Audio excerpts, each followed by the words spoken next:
जास्त वेळ न घेता आम्ही शिक्षण साधन मॅडमना प्रास्ताविक सादर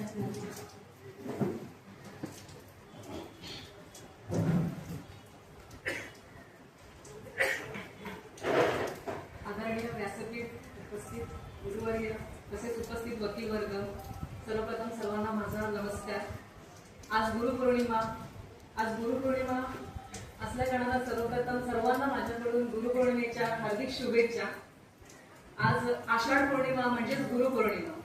अज्ञानाच्या अंधाराकडून ज्ञानाच्या प्रकाशाकडे नेणारा जो गुरु असतो याच्या प्रती व्यक्त होण्याचा आजचा दिवस आहे की ज्यांनी आपल्याला ज्ञान दिलं आणि ज्ञान देताना त्या दात्याने कोणतीही अपेक्षा केली नाहीये, अशा गुरुला आज आपण व्यक्त करतो, त्याचा सन्मान करतो. तर आज गुरुपौर्णिमेच्या निमित्ताने आपण देखील आपल्या क्षेत्रामध्ये आलेले आपले गुरु, या गुरुवर्यांचा आपण सन्मान करणार आहोत. गुरुर ब्रह्मा गुरुर विष्णू गुरुर देव महेश्वरा गुरुर साक्षात परब्रह्म तस्मै श्री गुरुवे नमः असं आपण गुरूंना मानवंदना देतो. महाभारताची रचना करणारे महर्षी वेदव्यास यांचा जन्मदिवस आज असतो आणि त्यांचा जन्मदिवस हा गुरु पौर्णिमा म्हणून साजरा केला जातो. आता पृथ्वी तलावर जेव्हा प्रथम बाळ जन्माला येतं त्याची प्रथम गुरु ही त्याची आई असते. मी तर म्हणेन आई म्हणजे एक विद्यापीठ आहे आणि या विद्यापीठामध्ये ज्याने शिक्षण घेतलेलं आहे ते अखेरच्या क्षणापर्यंत ते त्याला उपयोगी येतं. अशी ही आई ही आपली सर्वप्रथम गुरु असते. त्यानंतर समाजामध्ये आपण वावरतो आणि हे वावरत असताना आपल्याला वेगवेगळी माणसं भेटतात जी कळत नकळतपणे आपल्याला शिकवून जातात. हे प्रत्येक गुरु हे आपल्या आयुष्यात जुळलेले असतात आणि ह्या प्रत्येकाचा सन्मान करण्याचा आजचा दिवस आहे. तसेच आज वकिली क्षेत्रात आल्यानंतर वेगवेगळे विषय, ह्या वेगवेगळ्या विषयांची आपल्याला माहिती हवी असते. ज्युनियर असताना आपल्याला अगदी शून्यापासून शिकावं लागतं की सिव्हिल म्हणजे काय, क्रिमिनल म्हणजे काय, ह्या सगळ्या गोष्टींची माहिती आपल्याला आल्यानंतर कळते आणि इथे असलेल्या जे गुरु आहेत त्यांच्याकडून आपण शिकत असतो. आज आपल्याला नशिबाने आपल्याला लाभलेले आपले गुरु आहेत. गुरुपौर्णिमेच्या निमित्ताने आज आपल्याला लाभलेले आहेत माननीय श्री तपन दत्ते साहेब की जे आपल्याला प्री चार्जशीट आणि बेल या विषयावरती महत्वाचं मार्गदर्शन करणार आहेत.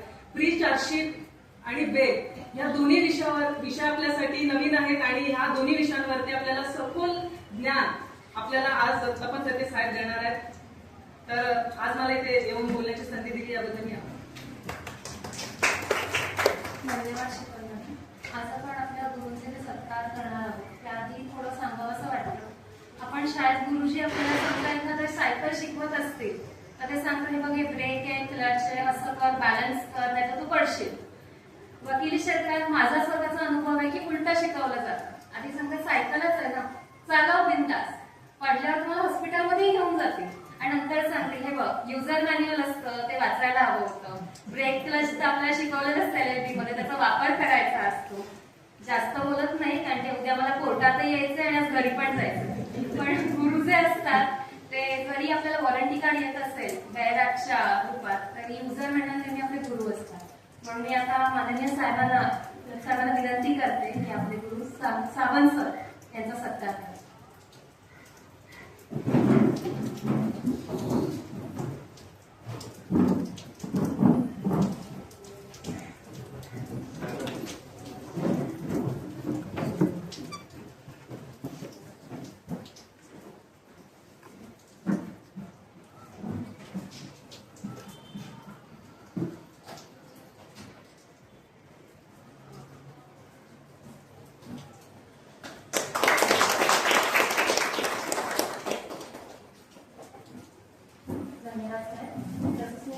दत्ते सरांना विनंती करते की त्यांनी सावंत सरांचा सत्कार.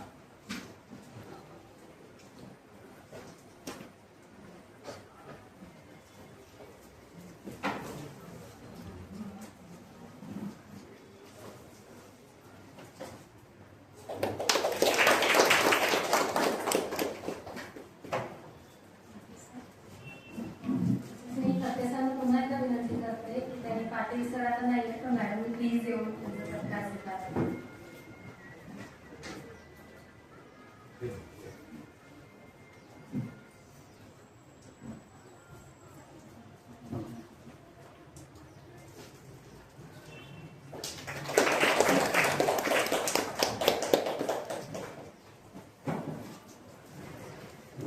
धन्यवाद सर.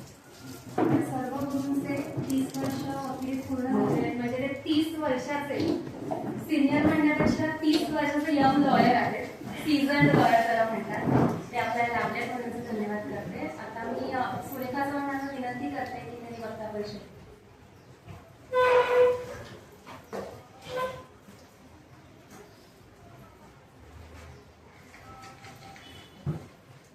नमस्कार. आजच्या कार्यक्रमाचे आपणास लाभलेले अधिवक्ता माननीय श्री तपन अनंत तत्ते सर यांची कार्यशैली मोठी आहे, परंतु त्यांच्याबद्दल थोडक्यात माहिती देण्याचा मी प्रयत्न करते.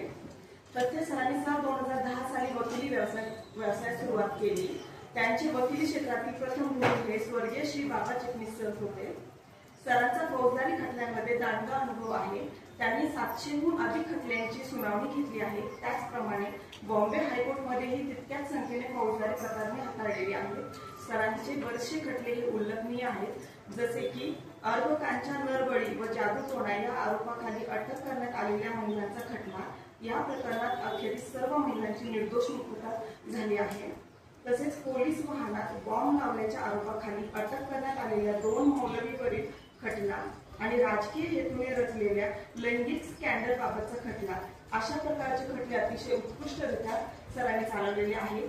कायद्या व्यतिरिक्त देखील सरांनी संगणक क्षेत्रात विशेषतः आर्टिफिशियल इंटेलिजन्स आणि मशीन लर्निंग यामध्ये विशेष रस आहे.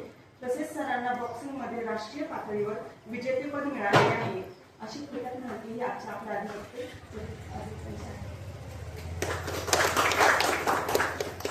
वक्ता परिचय करून देताना मॅडमने असं सांगितलं की बॉक्सिंगमध्ये चॅम्पियनशिप मिळालेली आहे. तर एक जोकचा पार्ट म्हणून विचारावं असं वाटतं, जेव्हा पक्षकार ऐकत नसेल तेव्हा त्याचा वापर करावा असं वाटतं का आपल्याला?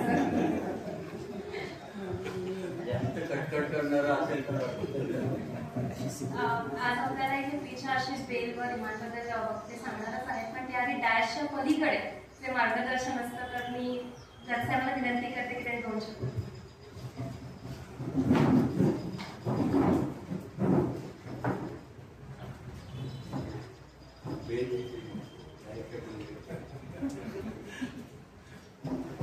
आदरणीय आणि म्हणजे सर्व विद्यार्थी सर्वप्रथम मी गुरुपौर्णिमेच्या सर्वांना हार्दिक शुभेच्छा देतो. आज आपल्याला या पवित्र दिवशी आदरणीय तत्ते साहेब गुरुस्वरूपात मिळालेले आहेत. त्यांचं लेक्चर खरोखरच चांगलं असणार आहे आणि त्याचा उपयोग आपण जास्तीत जास्त आपल्या प्रॅक्टिसमध्ये करा. खरं तर तत्ते साहेब माननीय मुंबई उच्च न्यायालयात आणि सत्र न्यायालयात प्रॅक्टिस करतात की जिथे ज्ञानाची देवाणघेवाणीची प्रोसेस ही म्युच्युअल असते, की जेणेकरून न्यायाधीश आणि वकील दोघांकडून ज्ञानाची आदान प्रदान होते. परंतु GMFC कोर्टात बऱ्यापैकी ही प्रोसेस वन साईड असते की बाबा न्यायाधीशांना वकिलांकडून बऱ्याच शिकायला मिळतं. आणि मी खूप नशीबवान आहे की बाबा 1 वर्ष मला 30 वर्ष प्रॅक्टिस झालेली आणि ते चांगलं शिकवलेलंच आहे, पण जे ज्युनियर वकील आहेत त्यांच्याकडून बऱ्याच गोष्टी मला शिकायला मिळालेल्या आहेत. आणि ही प्रोसेस अशीच चालू राहील. आपलं माहितीचं युग आहे, माहितीचा विस्फोट झालेला आहे, परंतु माहिती आणि ज्ञान या 2 गोष्टी वेगवेगळ्या असतात. माहिती आपला मेंदू भरते, परंतु ज्ञान ही आपली बुद्धी वाढवते. आणि आपल्याला किती माहिती जरी मिळाली तर त्या माहितीचा उपयोग आपण कसा करायचा हे जाणून घेण्यासाठी आपल्याला गुरुची आवश्यकता असते. आणि आपण फार नशीबवान आहोत की आपल्याला सुरुवातीला आपले आईवडील जे मूल्य शिकवतात हे गुरु मिळतात. त्यानंतर शाळेत ज्ञान देणारे आपले गुरुजी किंवा शिक्षक गुरु मिळतात. आणि त्यानंतर आपले सहकारी वरिष्ठ वकील हे आपल्याला व्यवहार शिकवणारे गुरु मिळतात. त्यामुळे ही शिष्य म्हणून शिकण्याची ही परंपरा कायम चालू राहते आणि चालू राहणं गरजेचं आहे, कारण जेव्हा शिक्षण थांबतं तेव्हा आपली प्रगती खुंटते. खूप शिकायचं आहे, अजून 2 वर्ष आहेत, खूप शिकता येणार आहे. आणि ज्या पद्धतीने आता काम चाललेलं आहे मी खरोखर सर्वांचे आभार मानतो की बाबा सिव्हिलच्या बाबतीत एवढा समाधानी आहे की नगर जिल्ह्याचं नाव असं नाव आहे की नगर जिल्ह्यात खूप सिव्हिल चालतं. परंतु माझा असं अनुभव की रात्याने जेवढं काम करत होतो सिव्हिलच्या बाबतीत तेवढंच काम मला या भावामध्ये करता येते. आणि त्याचं मी संपूर्ण क्रेडिट इथल्या वकिलांना देतो की ते म्हणजे कधी साक्षीदार आला आर्ग्युमेंट करा म्हणले तर नाही म्हणत नाही करतात. एखाद्या वेळेस एखादी ऍडजस्टमेंट घेतात, परंतु पुढच्या तारखेला ते तत्परतेने काम करून मला ते एका वर्षात मी जो सिव्हिलचे मला 35-36 कॉन्ट्रॅक्च्युअल जजमेंट दिले. तर हे सगळं क्रेडिट सगळ्या वकिलांना जातं इथल्या. आणि असंच काम मला करायला मिळणार आहे. आणि मी स्वतःला नशिबान समजतो की मला रोहार स्टेशन मिळालेलं आहे. आणि बस असंच आपलं सहकार्य मिळावं. धन्यवाद.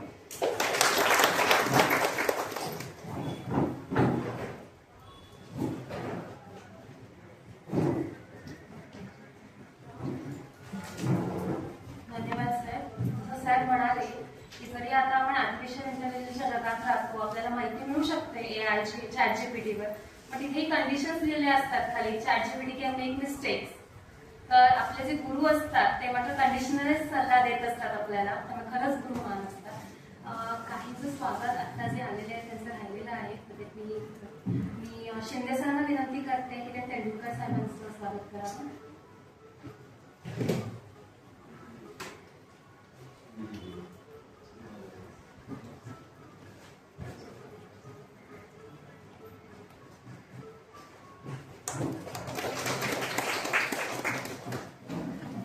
व्हॉलीबॉल असोसिएशनच्या अध्यक्ष इथे आलेले आहेत आणि साने मॅडमना विनंती करते की ते देशमुख मॅडमचं स्वागत करावं.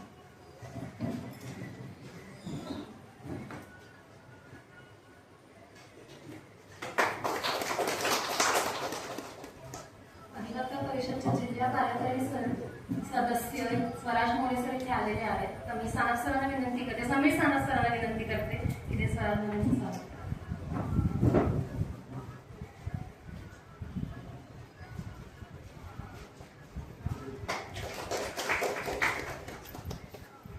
धन्यवाद सर. आता विषयाकडे वळताना आपण करोनात एक नवीन कन्सेप्ट शिकलो, वर्क फ्रॉम होम. त्याचा जो विषय आहे बेलचा, तो हे ठरवतो की जो आरोपी आहे तो वर्क फ्रॉम जेल करणार आहे की बाहेर येऊन करणार आहे. तर मी आता जास्त वेळ न घेता ठाकरे सरांना विनंती करते आणि मार्गदर्शन प्लीज.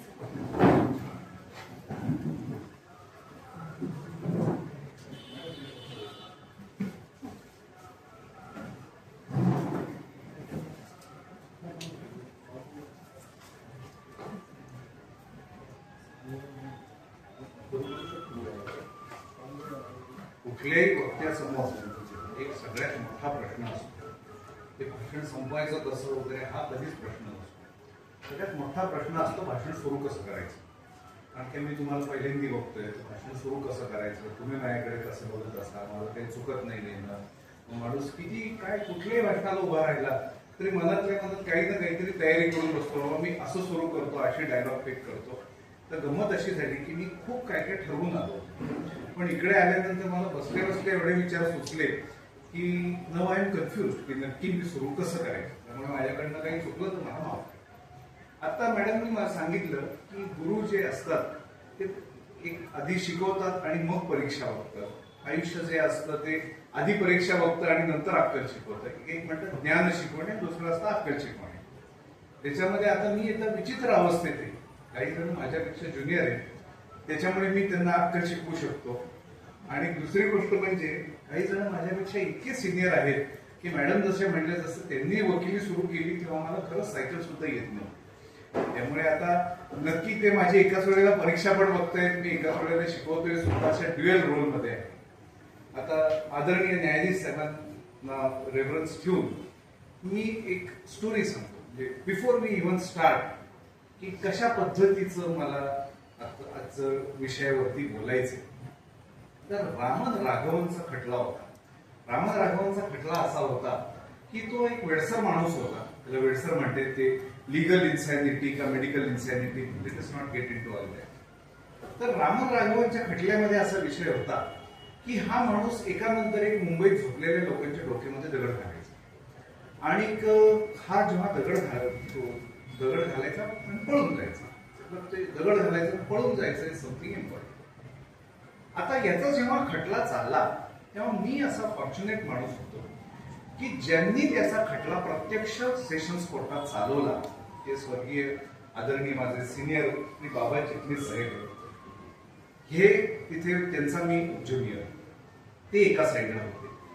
आणि ज्या जज साहेबांनी त्याला अल्टिमेटली तो लिगल इन्सॅनिटीचा डिफेन्स डिनाय केला, आता त्यांचे जे सुपुत्र आहेत ते सुद्धा हायकोर्ट जज, तर ते सगळे जण आम्ही एकत्रच बसायचो, म्हणजे एकाच चेंबरमध्ये होतो. तेव्हा ऑफकोर्स ते नव्हते एका चेंबरमध्ये. त्यामुळे काहीही झालं की आमच्या चेंबरमध्ये एक पद्धत होती, ती म्हणजे ते घुमून फिरून आम्ही सगळेजण त्या रामन राघवनच्या खटल्यावरती यायचो. आणि त्यातला एक विनोदाचा तुम्हाला विषय सांगतो.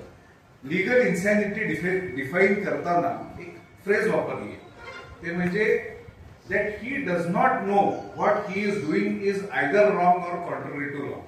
त्याच्यामध्ये आम्ही सगळे विद्यार्थीगण जेव्हा आमचे सिनियर आम्हाला ओरडायचे, तर कुठल्याही सिनियर म्हटलं की विद्यार्थ्याला ओरडल्याशिवाय बरं वाटत नाही.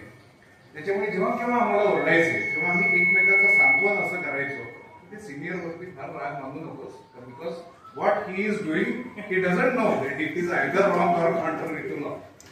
तर हा त्याचा विषय नाही. विषय असा होता की शेवटी कालाय तस्मै नमः, ते जज साहेब रिटायर झाले आणि एकदा एकदम इनफॉर्मल गॅदरिंग मध्ये त्याच्यामध्ये प्रश्न असा होता की त्याला फक्त ते कॉन्ट्ररी टू लॉ आहे हे माहिती नाही एवढं सफिशियंट आहे का त्याला कॉन्ट्ररी टू लॉ आहे हेही माहित नसलं पाहिजे आणि ते रॉंग आहे हेही माहित नसलं पाहिजे. तो जो मधला ऑर आहे त्याच्यामधल्या दोन्ही कंडिशन्स पूर्ण झाल्या पाहिजे का एकच कंडिशन पूर्ण झाली पाहिजे एवढा त्याच्यात विषय होता. आणि याचं खूप सेलिब्रेटेड जजमेंट जे जज साहेबांनी लिहिलं होतं ते जज साहेब असे बसले होते तर फॅन इमेज असते त्याच्यामध्ये मी म्हटलं की सर मी त्याची प्रिंटआउट काढली आहे त्या जजमेंटची, तुम्ही त्याच्यावरती मला एक सही करून द्या म्हणजे ते आठवण म्हणून माझ्याकडे खूप मला सिनियर होते. तर somehow as had caught up with him आणि त्यांना ते जजमेंट आठवेच ना काय जजमेंट आणि ते म्हटले काय लॉ पॉईंट काय लॉ पॉईंट काय म्हणजे it was a very difficult situation की त्यांनीच त्या सगळं दिलेलं जजमेंट मीच त्यांना उलट सांगतोय की लॉ पॉईंट काय आणि थोडं तिकडचं झालं आणि ते म्हणले हे चुकीचा व्ह्यू आहे, कम्प्लिटली चुकीचा व्ह्यू आहे. म्हटलं अरे आणि गंमत म्हणजे माझे सिनियरनीच ते आर्ग्यू केलं होतं त्याच्यामुळे आमचे सिनियर सुद्धा ते तर नेहमीच होते की माझं साहेबांनी ऐकलं नाही ते मनामध्ये असतंच कुठेतरी. हा कम्प्लिटली व्ह्यू चुकीचा आहे.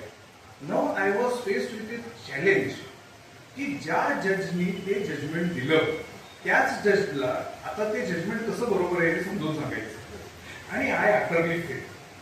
But then I will tell you something interesting. Then I introspected की why did I fail and the answer to that was की मला कायदा नव्हता.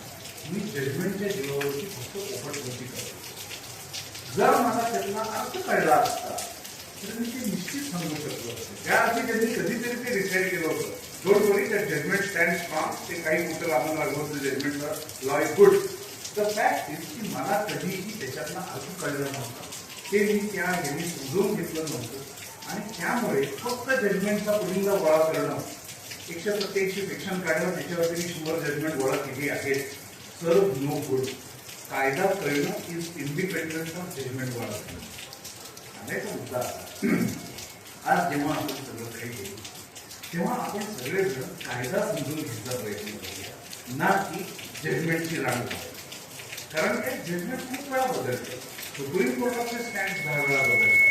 याचा अर्थ ते पहिल्या जज साहेबांना कायदा येत नव्हता आता नवीन त्यांना येतो असा त्याचा अर्थ होत नाही. त्याचा अर्थ इतकाच असतो की जे आहे तर कायद्याचं इंटरप्रिटेशन एक साईड आणि दुसरं application of that law to existing fact हे बदल. आजचा विषय आपला असा आहे की रिमांड अँड रिचार्ज. आता जेव्हा रिमांडचा प्रश्न येतो त्यामुळे this is our vision that is how will go ahead. Please don't express मी काय केस लॉचा खंडावर बोलून जातील. That is not what I want.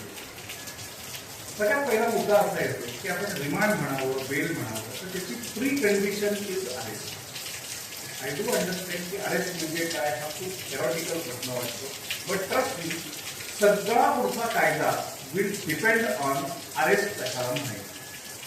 आता प्रश्न असा होतो खूप वेळा जेव्हा पोलीस एखाद्याला अटक करतात पोलीस अधिकारी सुद्धा क्लिअर नसतो की तो त्याला नक्की अटक करतोय नाही करतोय बोलवून घेतोय जे काय आहे. तर let us go into that etymology किंवा त्याला म्हणतात ना शब्दाची व्युत्पत्ती की अरेस्ट कशाला म्हणतात. तर arrest is it is derived from the word arreter. Arreter ह्या लॅटिन शब्दापासून आलेला शब्द आहे अरेस्ट. आणि अरेस्ट म्हणजे अगदी थोडक्यात काय सांगायचं तर ज्याला म्हणतात ना पाण्याचा बांध रोखणे याला म्हणतात अरेस्ट. आता अरेस्ट मध्ये ज्या क्षणी तुम्ही अगदी जरी एनेबलिंग प्रोव्हिजन बघितली तरी the moment the voluntary nature of act is rock from the accused. एखाद्या माणसाला त्याचं स्वैर पुढे हिंडायचा अधिकार आहे ज्या क्षणी त्या अधिकारावरती व्यक्तींचीही टाच येते किंवा त्याच्यावरती एन्फोर्समेंट होते it constitutes arrest. Arrest does not require की प्रत्येक वेळेला त्याच्या कॉलरवर धरूनच पोलिसांनी नेलं पाहिजे हातकडी लावली पाहिजे. Absolutely not. In fact the enabling provision will say की जोपर्यंत आरोपी किंवा अटक केला गेलेला मनुष्य हा अटक करणाऱ्या अधिकाऱ्याचं ची ऑर्डर ऐकतो आहे तोपर्यंत त्याच्या अंगाला हात सुद्धा लावू नये. That is what the section this. त्याच्यामुळे अरेस्ट म्हणजे काय तर ज्या क्षणी त्याचं व्हॉलंटरी नेचर काढून घेतलं that will constitute arrest. No why this is important. कारण काय आपण प्री चार्जशीट बेल म्हणतो, मॅजिस्ट्रेट साहेबांसमोर 24 तासात हजर नाही केलं म्हणतो, डिफॉल्ट बेल म्हणतो, हे सगळ्या ज्या गोष्टी करतो त्या सगळ्याचं clock it starts from the moment of arrest. If we are not clear about त्याला अरेस्ट कधी केलं होतं पुढच्या कुठल्याही कायद्याला इफेक्टच देता येणार. आता अरेस्टमध्ये एक तुम्हाला मी थोडीशी घटनाक्रम सांगतो आणि हा घटनाक्रम आहे हनुमंत नाझरकर विरुद्ध महाराष्ट्र शासन या घटनेत. त्याच्यामध्ये असं होतं की या हनुमंत नाझरकर विरुद्ध MPID आणि बाकी काही सेक्शन्स खाली गुन्हा दाखल होता आणि ऑफकोर्स तो मिळून येत नसल्यामुळे त्याला विविध पोलीस स्टेशन शोधत होते आणि हा होता बारामती पोलीस स्टेशनचा गुन्हा, बारामती सिटी पोलीस स्टेशनचा गुन्हा. त्याच्यात पोलिसांनी विविध पोलीस टीम्सना सांगितलं होतं की बाबा ह्या माणसाला कुठे अटक करायची, कसं करायचं वगैरे. आणि आता शिवाजीनगर मेट्रो स्टेशन झाले पुण्यामध्ये, त्या ठिकाणी त्याला शिवाजीनगर पोलीस स्टेशनच्या अधिकाऱ्यांनी त्याला ताब्यात घेतलं. शब्द वापरला होता, त्याला ताब्यात घेण्यात आलं. त्यानंतर प्री अरेस्ट मेडिकल साठी म्हणून ते त्याला ससून हॉस्पिटलला घेऊन गेले आणि त्यानंतर रात्री सुमारे 11:15च्या सुमारास त्यांनी त्याला बारामती पोलीस स्टेशनच्या अधिकाऱ्यांच्या हवाली केले आणि ते म्हणले की त्यामुळे ते 11:15 ते 11:15च्या सुमारास त्या माणसाला अटक झाली. या आधी सगळं जे काय होतं ते फक्त आम्ही त्याला चौकशीसाठी बोलवलं होतं, अशा पद्धतीचा काहीतरी डिफेन्स मांडण्यात.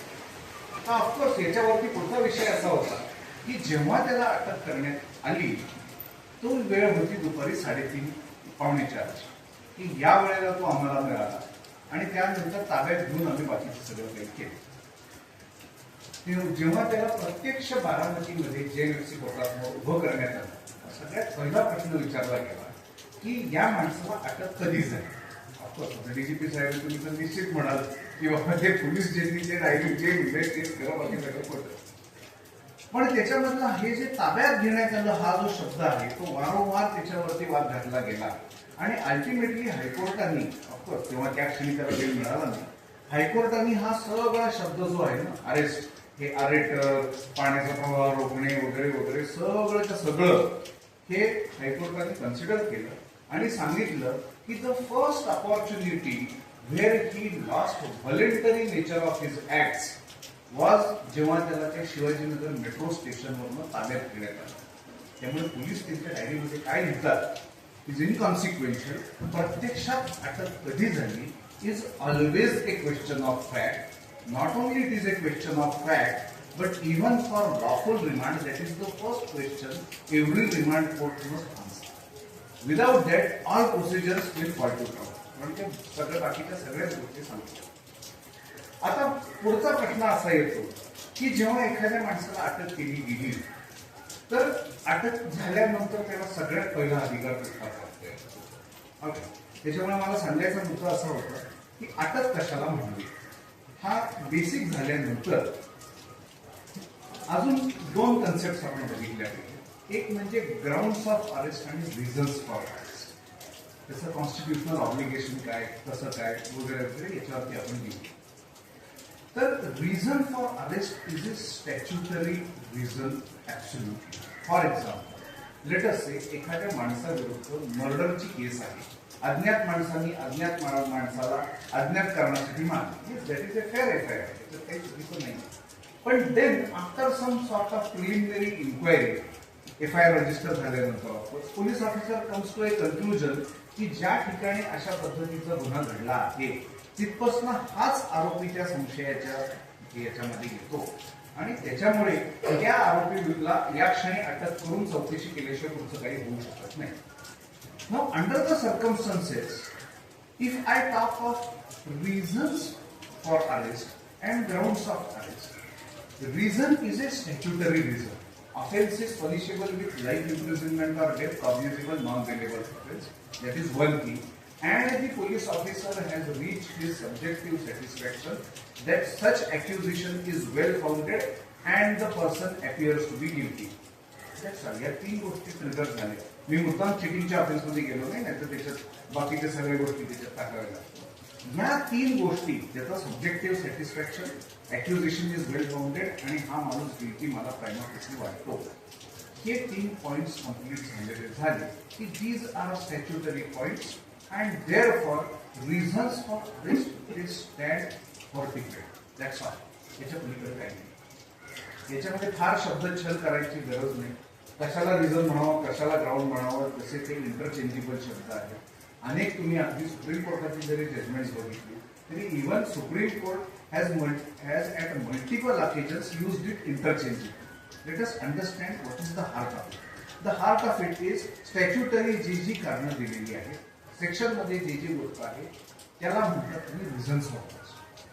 पण ह्याच्यामध्ये या 3च गोष्टी समजा गेल्या, ऑफेन्स कॉग्निझेबल, नॉन बेलेबल आहे, ऑक्युपेशन वेल फाउंडेड आहे आणि त्याला अटकेची गरज, हा दोषी आहे असं मला वाटतं. Full stop.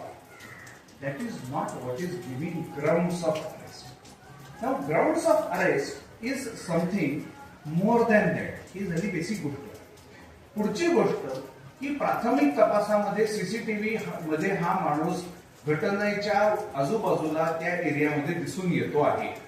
सीसीटीव्ही पाहिला असता या माणसाच्या शर्टावरती या वेळेला रक्ताचे डाग नव्हते, पण तो जेव्हा परत तिथे दिसतो तेव्हा तिच्या शर्टावरती रक्ताचे डाग दिसत आहेत. याला म्हणतात grounds of arrest which are individualistic in nature. In the first case आपण फक्त स्टॅच्युटरी रिक्वायरमेंट्स ज्या होत्या त्या परत लिहून काढल्या. इथं इंडिव्हिज्युअलिस्टिक रिझन्स आहेत as to what is the factual basis. म्हणून पोलीस लोक एक शब्द वापरतात, तो मला खूप आवडतो, ते म्हणजे अटकेची आधारभूत कारणे. That is something which I really like. Reason be it justifies that arrest. फक्त पोलीस अटक करू शकतात इज अ स्टॅच्युटरी थिंग. ही या घटनाक्रमाला कशी लागू पडते is grounds of arrest. Now I know that every one of you is eager to talk about grounds of arrest दिले नाही की बेल मिळतो. Okay, but let me beg your apology right away. Grounds of arrest दिले नाही की bell मिळतो is the biggest misnomer which we are suffering.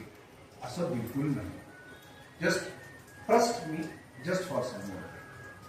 Now with that आपण since याच्यावरती आलो की ग्राउंड्स ऑफ अरेस्ट काय, रिझन्स ऑफ अरेस्ट काय, या 2 गोष्टी बघितल्या.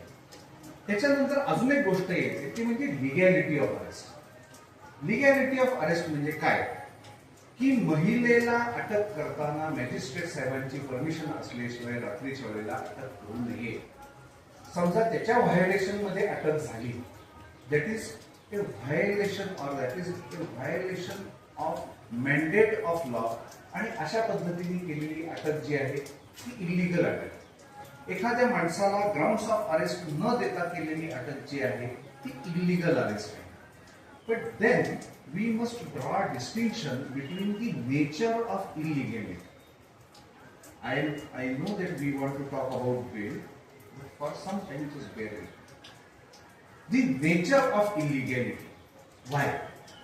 अटक केल्याबरोबर सगळ्यात पहिला अधिकार अटक केलेल्या माणसाला जो प्राप्त होतो तो आर्टिकल 22(1) आर्टिकल 22(1) प्रमाणे जो अधिकार प्राप्त होतो तो म्हणजे त्याला नियरेस्ट मॅजिस्ट्रेटकडे घेऊन जाणे एक, आणि दुसरी गोष्ट 24 तासात मॅजिस्ट्रेट साहेबांसमोर हजर करणे एक, आणि त्याला कारण जे आहेत त्याला ग्राउंड्स ऑफ अरेस्ट देणे. आजपर्यंत जेव्हा प्रवीण पुरकायसची केस आली नव्हती तोपर्यंत ती grounds of arrest he verbally दिली तरी चालायची. टू बी फेअर कुठल्याही पोलीस ऑफिसरनी आजपर्यंत ग्राउंड्स ऑफ अरेस्ट दिली होती त्याच्या आधी असं मला तरी काही वाटत नाही. ते अटक करून मोकळे व्हायचे. पण त्या प्रवीण पुरकायसचं नंतर असं झालं की आर्टिकल 22(1) प्रमाणे त्याला अटकेची कारणं दिली पाहिजे एक, आणि पोलीस ऑफिसरनी ती अटकेची कारणं दिली का नाही दिली हे ठरवणार कसं, म्हणून ती लेखी दिली पाहिजे. त्याच्याशिवाय ते कधी होऊ शकत की त्याला अटकेची कारणं दिली पाहिजे. आणि तिथलं wording is somewhat interesting. No person arrested shall be detained in custody, as in the article 22(1) it forbids detention in custody without furnishing grounds of arrest. I am well aware of all case law. This is what I am trying to tell. Prohibition जे आहे constitutional prohibition is about continued detention. It does not attach itself to the arrest itself.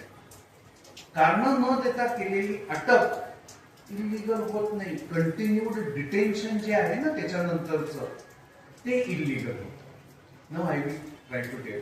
Just let us consider this. आपल्या देशामध्ये हा एक कसाब नामक माणूस आला आणि त्यांनी गोळ्या चालवले, भयंकर काय काय केले.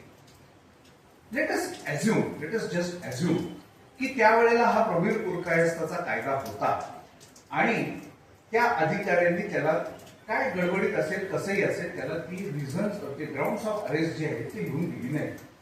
नाउ अंडर द सर्कमस्टन्सेस आपण कसाबला बाहेर सोडून द्यायचं का? I think that will be completely destructive of all the purpose of constitution. That is why I am time and again saying one thing, that non-supply of grounds of arrest hits at continued detention, not at the illegality of arrest. Let us just think about it. Mihir शहाची जेव्हा केस झाली त्याच्यामध्ये supreme कोर्टाने paragraph 65 त्यातला जरूर बघा. Supreme Court has drawn distinction between admitting a person to bail and merely releasing a person.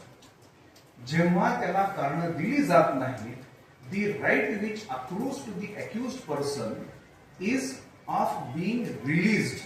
It does not say that he must be admitted to bail. जेव्हा bell असतो तेव्हा तो कोर्टाच्या कन्स्ट्रक्टिव्ह कस्टडीमध्ये माणूस राहतो. बेल म्हणजे काय की तुला प्रत्यक्ष फिजिकल कस्टडीतनं बाहेर सोडलं, कन्स्ट्रक्टिव्ह कस्टडीमध्ये घेतलं, so long as you continue to abide by the conditions which the court has put. That is one thing. Release is या क्षणी याला सोडून द्या, that's all, nothing beyond that. तो ना कन्स्ट्रक्टिव्ह कस्टडीमध्ये येतो ना त्याला कुठली कंडिशन घालता येते, काहीही करता येत नाही. अँड फॉर दॅट पर्पज मी तुम्हाला 2 जजमेंट सांगतो. एक म्हणजे Prabir Purkayastha seminal judgment on this law की जे सांगतं की अटकेची कारण दिली नाही ते person is entitled to bail. No, it clearly says he is merely entitled to be release. Release म्हणजे काय की त्याला या क्षणी सोडून द्या, फॉर्मॅलिटी कंप्लीट करा. एखाद्या माणसाला जेव्हा अटकेची कारण दिली जात नाहीत त्याच्यानंतर कोर्टाने एकच हुकूम करायचा आहे, याला या क्षणी सोडून द्या, कुठलीही कंडिशन नाही, काही नाही. त्यानंतर जे इन्व्हेस्टिगेटिंग एजन्सी रिमांडचा अर्ज करेल तो रिमांडचा अर्ज 1 आठवड्यामध्ये डिसाईड करा आणि त्यानंतर त्या माणसाला तुम्ही ताब्यात घ्या, घेऊ नका वाटेल. याचा बिलकुल असा अर्थ होत नाही. त्यामुळे प्रवीर पुरकायस्थ मधला हा सगळ्यात चुकीचा फक्त टायटल हेडनोट वाचून बनलेला कायदा आहे की ती अरेस्टच इलिगल होते. Absolutely not. आणि जरी ते झालं डिटेन्शन इलिगल होतं आणि ते जे डिटेन्शन इलिगल होतं it is a curable defect. It is one. Just please do take note of.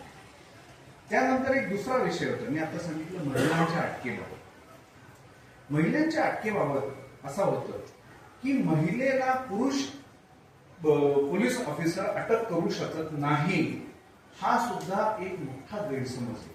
ते काय माहिती का की आपण सगळेच जण जातो लॉ कॉलेजच्या क्लासेस आणि लॉ कॉलेजच्या क्लासेसमध्ये म्हणतात शॉर्ट नोट्स. ते प्रत्यक्ष कधी सेक्शन उघडून बघतच नाही.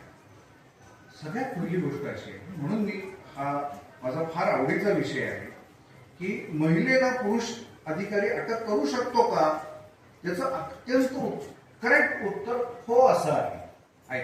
सेक्शन 43 आता नवीन BNSS, what does it read? I would want to quote. In making an arrest, the police officer or other person making the same shall actually touch or confine the body of the person to be arrested unless there be a submission to custody by word or action. Basically, it talks of force which can be used to cause arrest. And it says, जोपर्यंत तो तुमचा ऐकतोय प्रत्यक्ष त्याच्या अंगाला हात लावायचा नाही. That is one. Now the proviso comes in. Provided where a woman is to be arrested, unless the circumstances indicate to the contrary, her submission to custody on an oral intimation of arrest shall be presumed. This is not a rule of procedure. The moment that word presume steps in, it becomes a law of presumption for evidence. ती आपणहून तुझं ऐकती आहे is a presumption which law raises. बरोबर आहे, याचा अर्थ असा बिलकुल नाही की ती AK-47 घेऊन फायरिंग करत सुटली आहे तर पोलीस अधिकाऱ्यांनी बघत बसावं, काय करणार, महिलांनी काही करू शकत नाही. That is not the fact. The fact is he can certainly arrest, or when can he touch, when the circumstances otherwise warrant, and the presumption will be that she was abiding, you transgressed. That is the law. It doesn't say की बाबा पुरुष अधिकाऱ्यांनी अटक केली ते अटकच illegal होऊन बसली. Absolutely not. त्यांनी अटक करून घेऊन आला is not an illegality to the court. Under the circumstances, merely because there is some sort of illegality. And let me go a step ahead. Suppose the police officer doesn't read this section at all, goes a step ahead, की तो तिला खरंच केसाला जाऊन कोर्टामध्ये घेऊन येतो. In that case, the act of that police officer may become actionable per se, independently, but that will not entitle her for release or sort of bail. Reason being, Article 22 जे सगळ्याचं सेमिनल पार्ट आहे. I come back to that word. It hits at unreasoned detention. It doesn't attack arrest in the first place. कुठलाही BNSS चा section असं सांगत नाही की illegal अटक झाली होती म्हणून बेल देऊ नका. It is only article 22 which talks of release. And जेव्हा रिलीज झाला त्यानंतर मिहिर शाहचा पॅराग्राफ 65 किक्स इन, की त्यानंतर तुम्ही रितसर रिमांडचा अर्ज करा आणि ते मॅजिस्ट्रेट कोर्टामध्ये रिसेट करा. That's all. So I would urge you की एकदा तो 43 बघा, त्याच्यानंतर मिहिर शाहचं ते 65 बघा, आणि प्रबीर पुरकायस्थचा सुद्धा जो कन्क्लुडिंग पार्ट होता which talks about hitting at the detention and not the arrest itself. Please have a look at it, कारण ते सगळे जे वाद आहेत ते सगळे त्याच्यावरून सुरू. एक आता अरेस्ट करताना अजून एक अडचण येते. मला असं उगाच ते खूप फॉर्मल करायचं नाहीये. So if you entertain any doubt, even if you raise your hand, I have absolutely no problem. मग द सेकंड पॉईंट मास्टर, आता हा सध्या विषय जो आहे तो वाल्मिक बाबूराव कराडमध्ये हा विषय चाललाय. बॉम्बे हायकोर्टाने ऑलरेडी याच्यावरती असं करता येत नाही करून हटवून दिलेलं आहे, पण आपण एकदा प्रयत्न करून बघू. वकिलाचं काम आहे, फार रिव्ह्यूच्या क्युरेटिव्ह मध्ये तो प्रश्न हरत नाही तोपर्यंत एकदा वाद बघायचा. विषय असा होता, जस्ट फॅक्ट्स म्हणून, वाल्मिक बाबूराव कराड, आय होप हा केस साधारण माहिती आहे काय आहे ती, ते मस्ता जोगचे सरपंच होते संतोष देशमुख मर्डर केस. त्याच्यामध्ये प्रश्न असा होता की एक 636, 637, 638 असे 3 CR रजिस्टर झाले. ऑफकोर्स ते बिन प्लॅनिंग इतके तर काही म्हणजे ऑटोमॅटिकली नंबर एक इतके अॅक्युरेट होऊ नाही शकत. त्यानंतर झालं असं की या वाल्मिक कराडला सगळ्यात पहिल्यांदा 638 मध्ये अटक करण्यात. 638 मध्ये अटक झाली, तो ऑफेन्स काय होता वगैरे सोडून द्या. 638 मध्ये जेव्हा अटक करण्यात आली ती झाली 31 डिसेंबर 2024.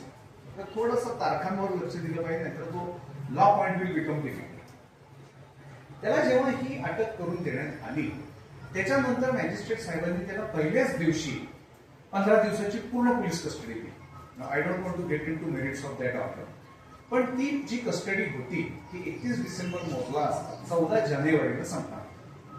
आता जेव्हा ही 14 जानेवारीला कस्टडी संपणार होती, ती कस्टडी संपली. Of course it cannot be extended, त्याच्यामुळे त्याला उचललं आणि त्याला मॅजिस्टेरियल कस्टडी रिमांडमध्ये त्याला टाकलं. सो 15 जानेवारीला फॅक्ट सिच्युएशन अशी होती की हा MCR मध्ये ऑलरेडी बंद होता. आता गंमत अशी झाली की त्याच्यावरती त्यानंतर 637, मी तुम्हाला सांगितलं 3 CR होते, 636, 37, 38. 38 मधलं संपल्यानंतर त्यांनी आता 37 मध्ये अटक करायला दिली. आणि पॉलिटिकल प्रेशर या सगळ्या ह्याच्यामध्ये तपासी अधिकाऱ्यांनी काय करावं, तर तो तपासी अधिकारी डायरेक्टली जेलमध्ये गेला. I don't know which jailer allowed him this. त्यांनी त्या माणसाला ताब्यात घेतलं आणि MCOCA कोर्टासमोर आणून उभं केलं. आता प्रॉब्लेम असा आहे की MCOCA कोर्टामध्ये त्या क्षणी काय जमलं नाही, ती बाजू मांडली गेली नाही. आणि गंमत म्हणजे त्यानंतर MCOCA कोर्टाने त्याला याच्यामध्ये पण टाकलं, पोलीस कस्टडी सुद्धा देऊन मोकळे झाले. This is where illegality creeps in. Or if I may reduce the problem is, जो माणूस ऑलरेडी डिटेन्शन किंवा कस्टडीमध्ये आहे, समजा एका कोर्टाने त्याला पोलीस कस्टडी दिली तर दुसरा अधिकारी त्याला अटक कशी करणार. कारण की ते प्राण्याचा प्रवाह रोखणं logic is good. The problem is हे तर ऑलरेडी थांबले, याचं काय. त्याच्यामुळे असं की त्याच्यामध्ये सीआरपीसी मध्ये 267-68 सेक्शन नंबर आहे नॉट दॅट गुड, नवीन याच्यामुळे तर अजून कन्फ्युजन आहे. आणि बीएनएसएस मध्ये सेक्शन 301 आणि 302.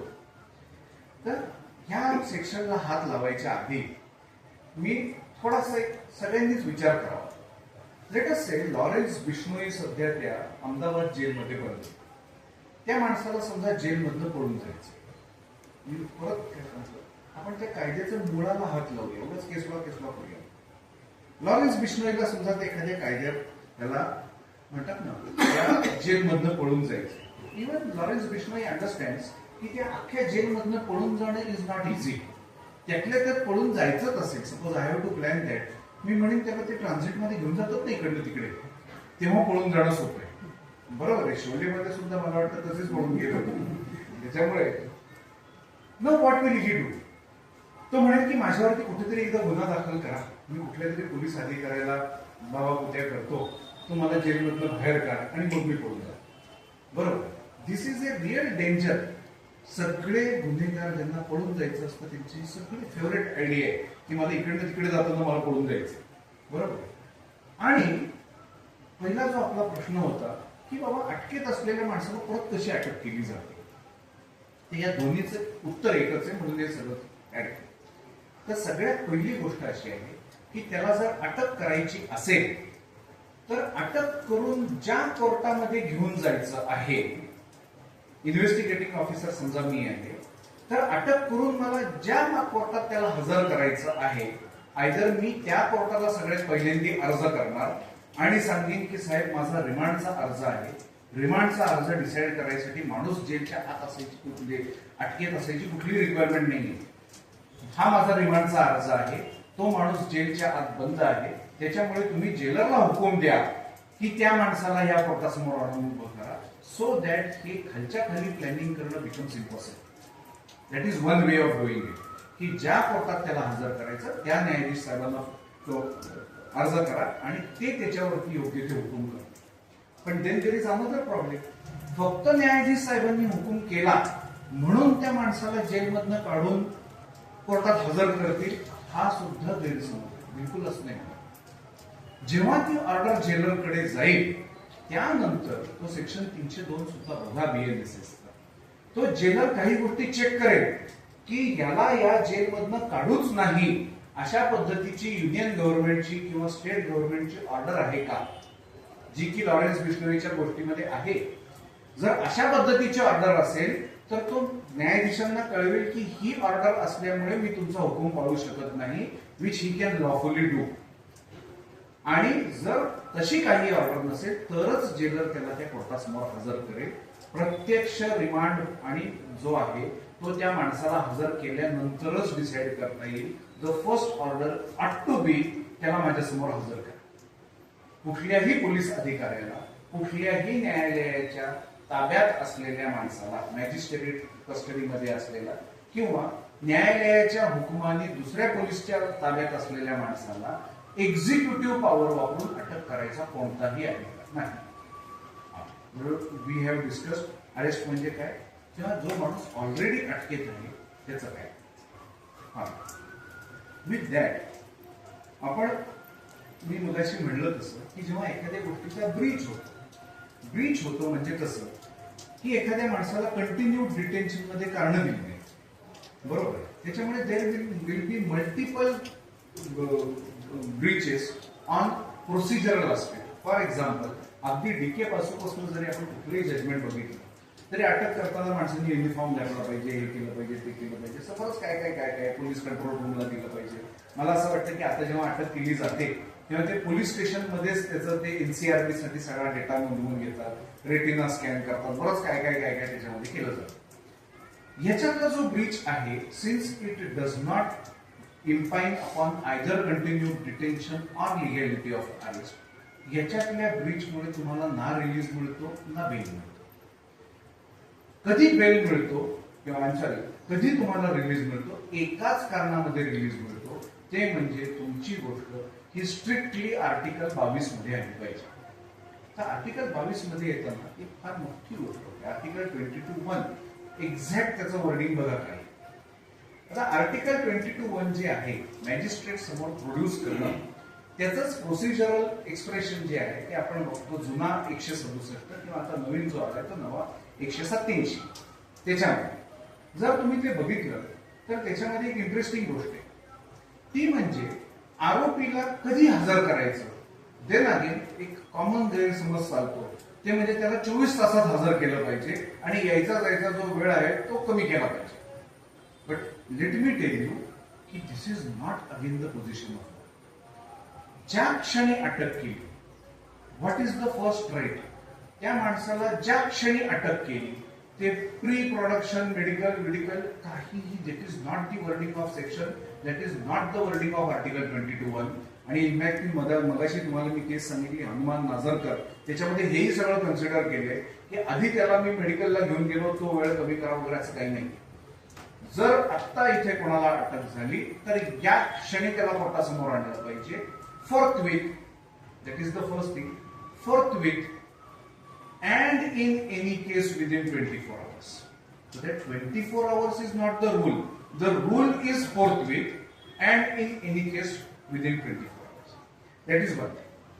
Second, now we are talking about this word forthwith which finds expression even in as soon as possible. अशा पद्धतीचं एक्सप्रेशन वापरले आर्टिकल 22.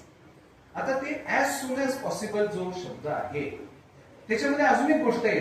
लेट अस से कोथरूड पोलीस स्टेशन पुणेचा गुन्हा आहे आणि त्यांनी मला आज इथं रोह्यामध्ये अटक केली, तर तो फोर्थविथ or as soon as may be हा जे काही शब्द आहे ते मला कोथरूडला घेऊन पुण्याला घेऊन जाईपर्यंत कधीच कम्प्लीट नाही होऊ शकत. आणि म्हणून as soon as may be फोर्थविथ या शब्दाचा दुसरा अर्थ, in light of those words, the word nearest magistrate will have to be seen. Ordinarily police तुम्ही जेव्हा केव्हा बघितलं ते अटक करतात आणि आपल्या ज्युरिस्डिक्शनल कोर्टामध्ये जाईपर्यंत ते त्याला तसंच बसवून ठेवतात आणि त्यांचं लॉजिक असतं की यायचा जायचा जो वेळ आहे तो वजा करा. That is not.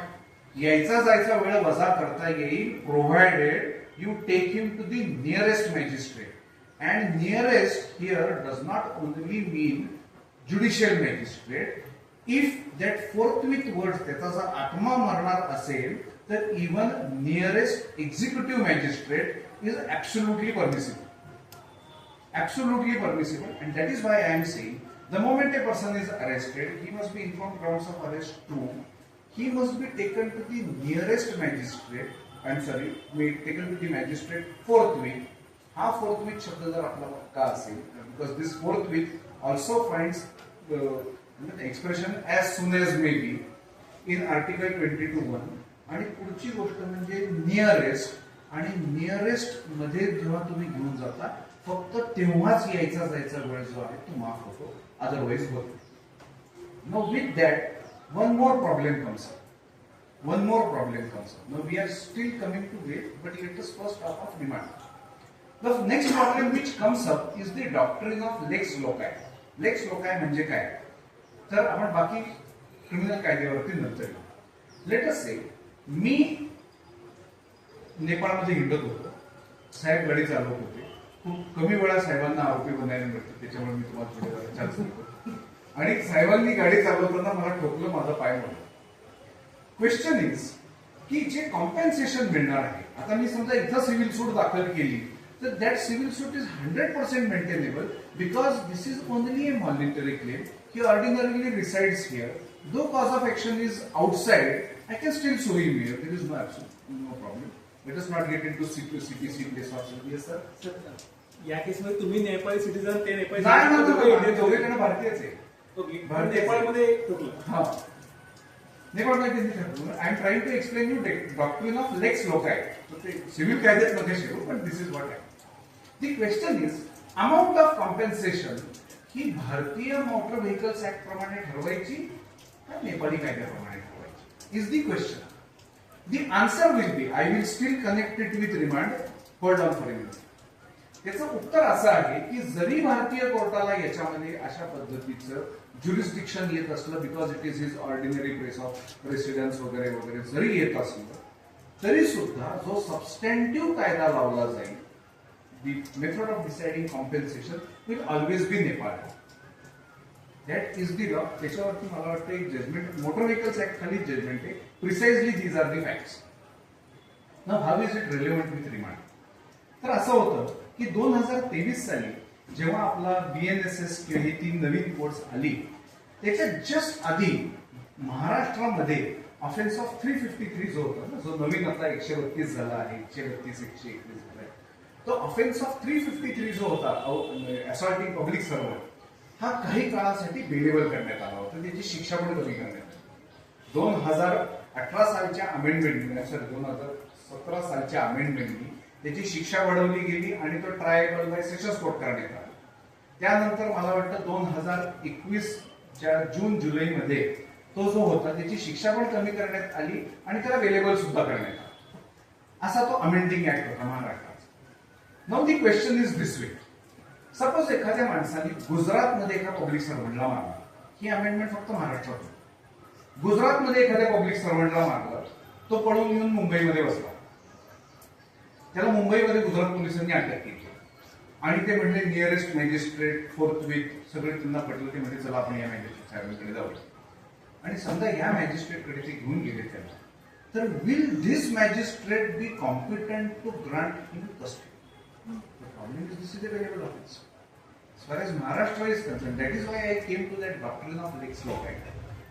Ki bailability is an issue of lex loci. Why?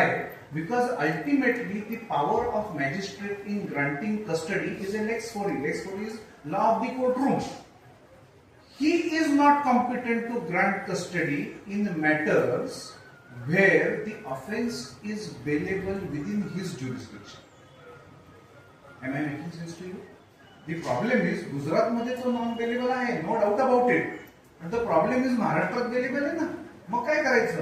Then the doctrine of lex loci comes in to picture. Okay, त्याच्यामुळे ते थोडा शोधा, कारण काय क्रिमिनल लॉला मला डायरेक्टली केस मिळाली नाही, पण this is the provision. Reason being ही कुठल्या अनुषंगाने मिळाली आहे लेक्स लोकाय मी सांगतो. काही ठिकाणी ही गुन्ह्यांना एनहान्स्ड पनिशमेंट्स आहेत, पण ते गुन्हे चालतात दुसरीकडे, बरोबर.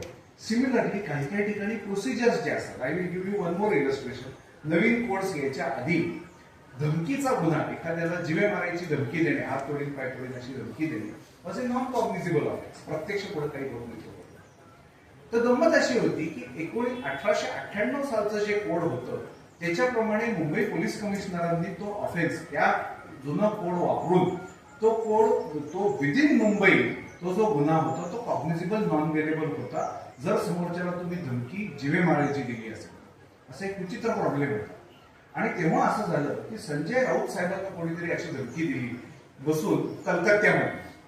तर question was the FIR was registered here.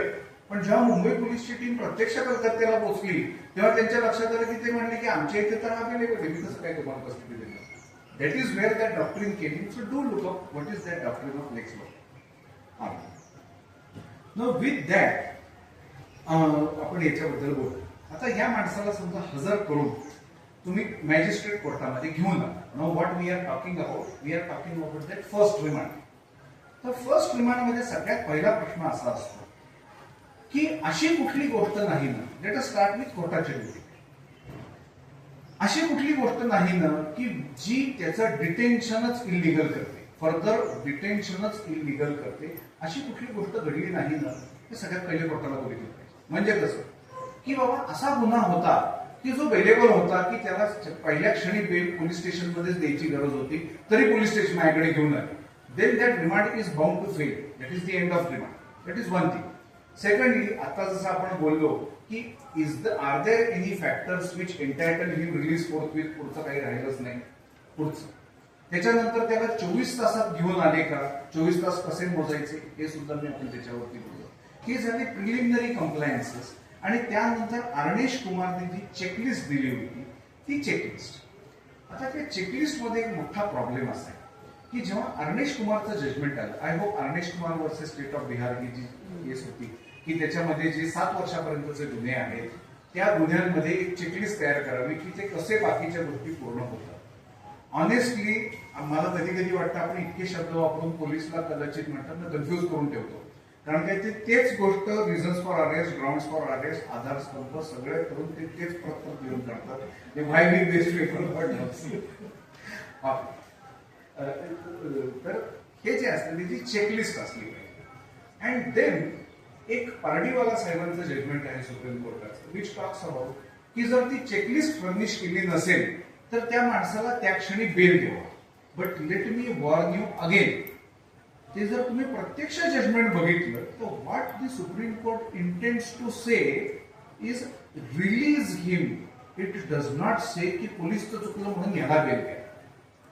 That is what I am trying to say की प्रत्येक वेळेला जेव्हा केव्हा नोट्स काढल्या गेल्या अगदी SCC सारख्या रिपोर्टवरती त्या सगळ्यांनी त्या रिलीजच्या शब्दाचा बेल केला आहे. That is the problem. सगळ्यात पहिले ते अरनेश कुमार ते चेक करा. त्याच्यानंतर पुढचा प्रश्न असा येतो की पहिल्या क्षणी हजर केलं तर बाबा पोलीस कस्टडी तोडल्याशिवाय मला बेलचा अर्ज करता येत नाही अशा पद्धतीचा काही कायदा आहे. कारण की पोलीस एका साईडने रिमांडचा अर्ज घेऊन येतात आणि आरोपी म्हणला की बाबा त्यांचा रिमांडचा अर्ज होतोय त्यावर माझा बेलचा अर्ज सुद्धा घ्या. ना व्हाय दिस इज इम्पॉर्टंट. मेंटेनेबल आहे का नाही त्याच्यावरती आपण येऊया. त्याचं कारण असं आहे म्हणजे प्रॅक्टिकल प्रॉब्लेम की समजा कोर्टाने त्याला पहिल्या दिवशी पोलीस कस्टडी नाही म्हणली आणि म्हणले की बाबा याला MCR मध्ये घ्या. आता समजा चिटिंगचा ऑफेन्स आपल्याला माहितीये की ह्या केसमध्ये सरळ सरळ बेल होणारीच केस आहे. पण प्रॉब्लेम असा होतो की 2005 सालची अमेंडमेंट होती CRPC आणि त्यानंतर की ज्या क्षणी 7 वर्ष किंवा त्याच्यापेक्षा जास्ती पनिशेबल ऑफेन्स असू शकतो त्या क्षणी पब्लिक प्रॉसिक्युटरचं म्हणणं ऐकल्याशिवाय बेल देऊ नये. मी तुम्हाला प्रॅक्टिकल सांगतोय काय होतं.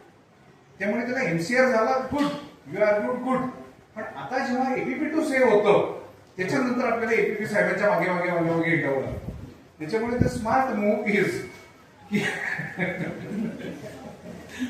त्याच्यामुळे ते स्मार्ट मूव्ह इज की त्यांनी तिथनं रिमांडचा अर्ज आणला की आपण त्यांचं ऐकायच्या आधी साहेब माझं पण घ्यावं म्हणून बेलचा अर्ज.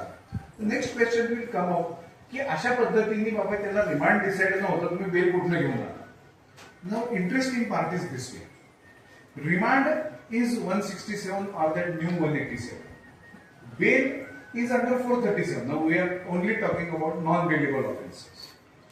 कुठलाच सेक्शन असं म्हणत नाही, बेलचं सेक्शन असं कुठंच म्हणत नाही की रिमांड मधलं पोलीस कस्टडी डिसाईड होत नाही तोपर्यंत याला अर्ज लावू नका.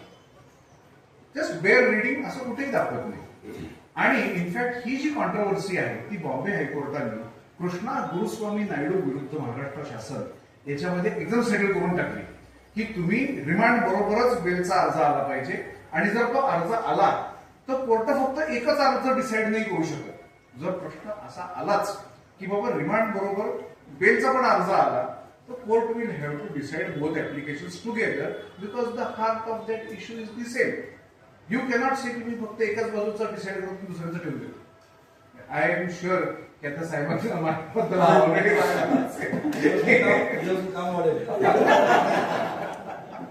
See, this is the logic of it. Krishna Guruswamy Naidu decides this issue की bail is an independent right. Remand decide झालं का नाही याचं त्याची काही संबंधच नाही आणि अशा पद्धतीचा अर्ज केला.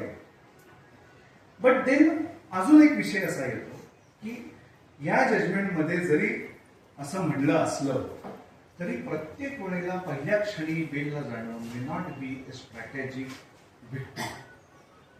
I am telling you now this is something important. पहिल्या क्षणी बेलला जाणं खूप वेळा प्रॉसिक्युशनला चूक करण्यापासून थांबवतं. Now I am not talking about law, I am talking about की त्यांची चूक करताना मध्ये मध्ये जाऊ. आता हे सिया गोयलचं प्रकरण झालं. I have to comment nothing about an individual, but then one must remember criminal कोर्टमध्ये मी सहसा सज्जन साधू आहे हे दाखवायची ती जागा नाही. Either you are convicted or you are acquitted. There is no midway. Of course, discharge हा एक असतो ना, it is not talk about that. मी सज्जन आहे याच्यावरती तुम्हाला कधीही ऍक्विटल मिळणार नाहीये. दोषसिद्धी झाली नाही मी बाहेर. That's all. दी टेम्पटेशन की त्यांनी त्यांचं सगळं सांगितलं पहिल्या दिवशी पोलीस येणार ते असं काय काय करणार, दॅट टेम्पटेशन बिकम्स इररेसिस्टेबल की आमची बाजू अशी आहे. तर हा सिव्हिल दावा नव्हे. जेव्हा पोलीस कुठला तरी क्लेम करून त्या कारणाने कस्टडी मिळवतात आणि त्याच्यानंतर काहीच येत नाही किंवा त्याच्यानंतर त्या कस्टडीबाबत काय झालं हे पुढच्या अर्जामध्ये कधी काही एक्सप्लेनच होत नाही, thereafter adverse influence can be drawn provided तुम्ही प्रॉपरली क्रॉस एक्झामिनेशन करता.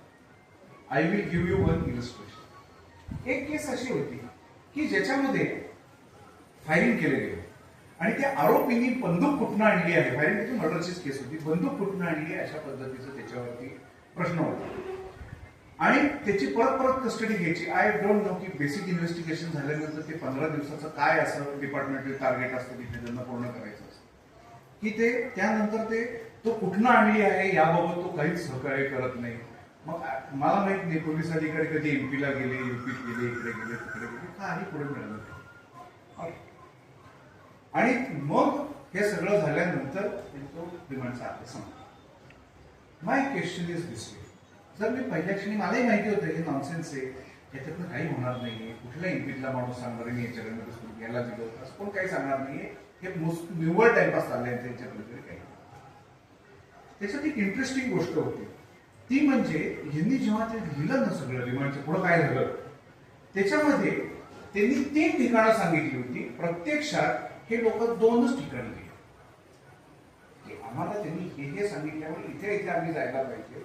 प्रत्यक्षात ते जेव्हा गेले होते तेव्हा आपण आरोपीला विचारलं कुठे गेले, ते प्रत्यक्षात जे 3 ठिकाणं सांगितली होती तिथले 2च ठिकाणी गेले आणि हे कोण पुढे बघत नाही रे म्हणून तुम्ही थपावून मोकळे.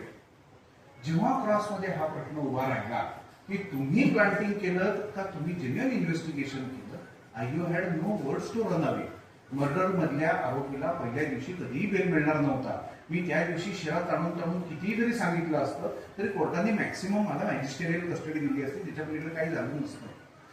पहिल्या दिवशी त्याला पूर्णपणे जाऊ द्या, त्याला काय 15 दिवस आत राहायचंय ते राहू द्या, मेक्स ए डिफरन्स. कारण काय जितके दिवस आरोपी पोलिसच्या ताब्यात राहतो तितके दिवस पोलिसांना त्याचं इन्व्हेस्टिगेशन क्रॉस एक्झामिनेशन मध्ये जस्टिफाय करावं लागतं. त्यांच्या चुकांवरती ऑलवेज बिलीव्ह म्हणतात ना, मला माझ्या बॅटिंगवर भरोसा नाही, तुमच्या बिल्डिंगवरती आहे. त्याच्यामुळे असं आहे, never stop police officers from asking for custody, let them go on. Of course case must be द्यायची, त्याच्यामध्ये अँटिसिपेटरी होणारी त्याच्यामध्ये 15 दिवस बसवू नका. पण ऍट द सेम टाइम की जिथे टेक दॅट प्रॅक्टिकल व्ह्यू की याच्यामध्ये त्याला जाऊ दे पुढे, त्याला तसंही वेळ मिळणार नाहीये 15 दिवस. तर त्याच्यानंतर तुम्हाला एक विनोदाचा विषय सांगतो, खूप सिरियस वेळ. असं होतं, tourism finance corporation of India TFCI याच्याकडनं एका माणसाने 26,000 कोटीचे लोन दिले आणि ते वेगळ्या वेगळ्या हेड्स वरती घेतलं. आणि गंमत अशी झाली की आता पोलीस कस्टडीचं माध्यम विनोद होतं, खूप त्याच्यावरती FIR होते, 150 FIR होता आणि त्याला ऑलरेडी कळलं होतं की आता उरलेला जन्म आपल्या जेलमध्ये येतो. तर हा माणूस सुद्धा भयंकर होता. तो मला आला आणि त्यांनी सांगितलं जर साहेब आपल्याला एकच काम करायचंय, मी EOW मध्ये माझी मस्तपैकी सोय केली. हा पोलीस मला एकानंतर एक कस्टडी देत आहे, फक्त काय आहे ते साहेब आहेत ना ते कस्टडी एक्सटेंड नाही करत, 4-4 दिवसात संपवतात कस्टडी. काही पण करा, मला 15 दिवस दादा अशा पद्धतीचं आर्ग्युमेंट करते तू, ते डायरेक्ट पोलिसांची बोल, हे काही मी करू शकणार नाही. तर त्याला शांतपणे एसीत राहायला मिळत होतं ना, कुठे जेलमध्ये जाऊन राहायचे, एवढे 150 FIR 2 वर्षात तशीच निघाली, काही न करता. That was the Now, when coming to pre-charge sheet bail. Now, pre-charge sheet bailचं सगळ्यात पहिले, this is what I follow, this may not be something which is ideal. मी तुम्हाला सांगितलं रिलीज इथपर्यंत ठीक आहे. फर्स्ट रिमांडला जेव्हा त्या माणसाला आणलं जातं, त्या फर्स्ट रिमांडमध्ये काय काय असलं पाहिजे, त्याचं remand application must always come with diary.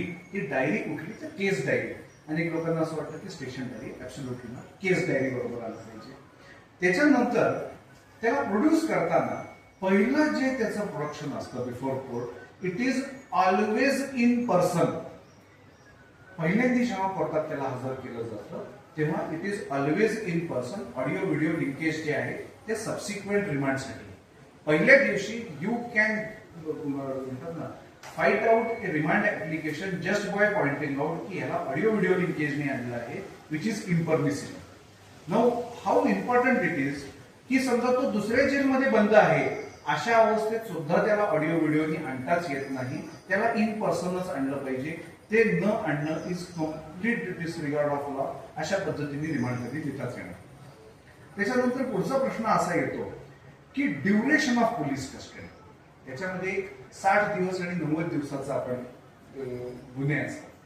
तर सगळ्यात पहिले आपण असं बोलूया की कस्टडी कुठली असेल, पोलीस असेल, प्री चार्जशीट कस्टडी किती दिवस असू शकते. तर एक 60 दिवसाचा ब्लॉक आहे आणि एक 90 दिवसाचा ब्लॉक.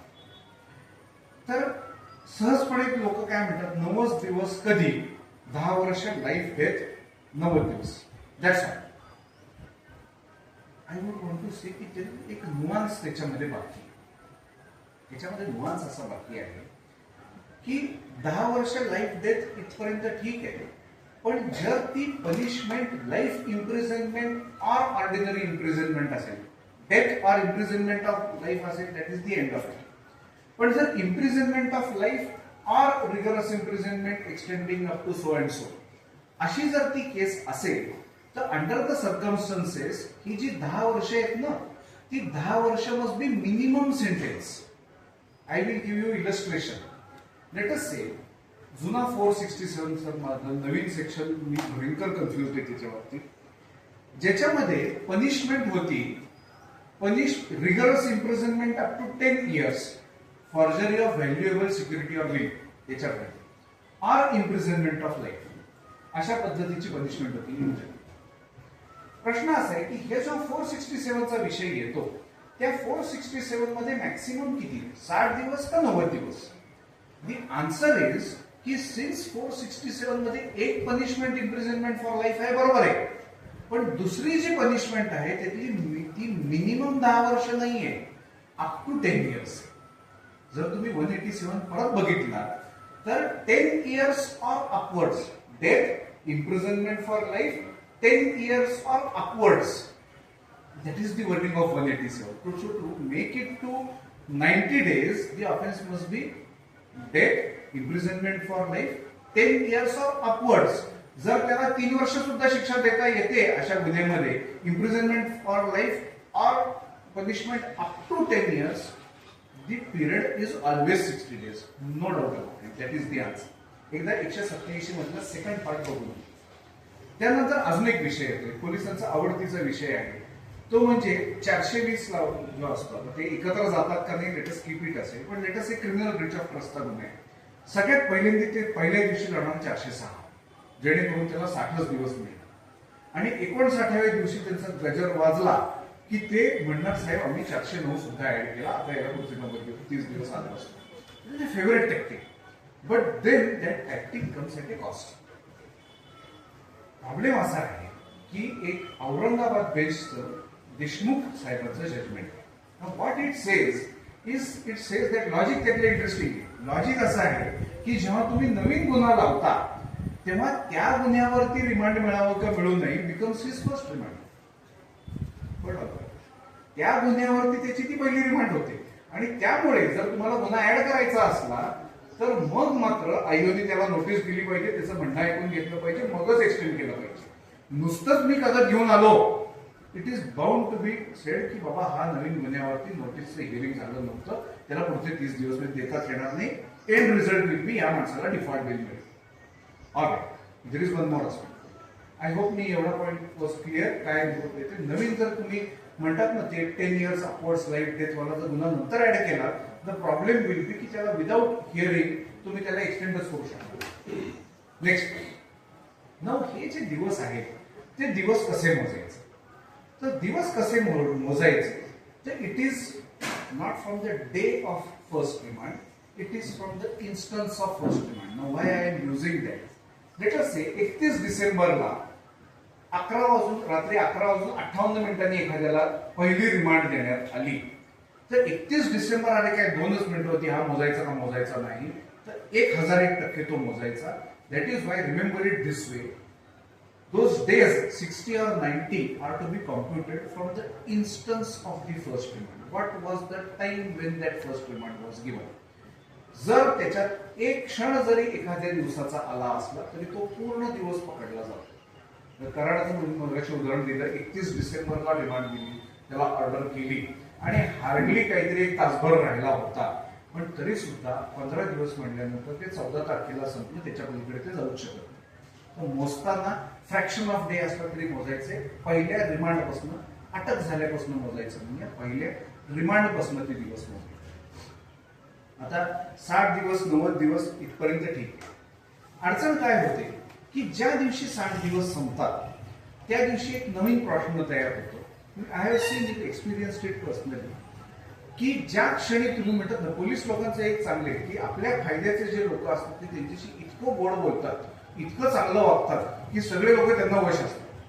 त्यामुळे जर तुम्ही म्हणतात ना तो डिफॉल्ट बेलचा अर्ज 61व्या दिवशी घेऊन गेला, सगळ्यात पहिले आपण डिफॉल्ट बेलचा पहिला पार्ट संपले. सपोज मला डिफॉल्ट बेल ऑथोराइज होता, तर तो डिफॉल्ट बेल मी कसा मागावा? तर डिफॉल्ट बेल मागायला इंटरेस्टिंगली कुठल्याही पद्धतीचा अर्ज करावा लागत नाही. रिझन, डिफॉल्ट बेल नाकारायचं एकच कारण असतं, that the applicant detained person जो आहे accused, he is not willing to sign those bonds. तो म्हणला मी कुठली कंडिशन ऐकणारच नाही, मग त्याला डिफॉल्ट बेल देता येणार. पण म्हणून त्याला वेगळा अर्ज केला पाहिजे. Absolutely not. He stands in the court and says साहेब मला बेल मिळावा, माझे 60 दिवस संपलेले आहेत, 90 दिवस संपलेले आहेत. That itself becomes something which is an application for bail. Default bail मिळाला काय, मेन बेल मिळाला काय, the end result is same. त्याला जणू रेग्युलर बेल मिळाला आहे, हीच त्याची ट्रीटमेंट होते कुठलीही रिव्ह्यू.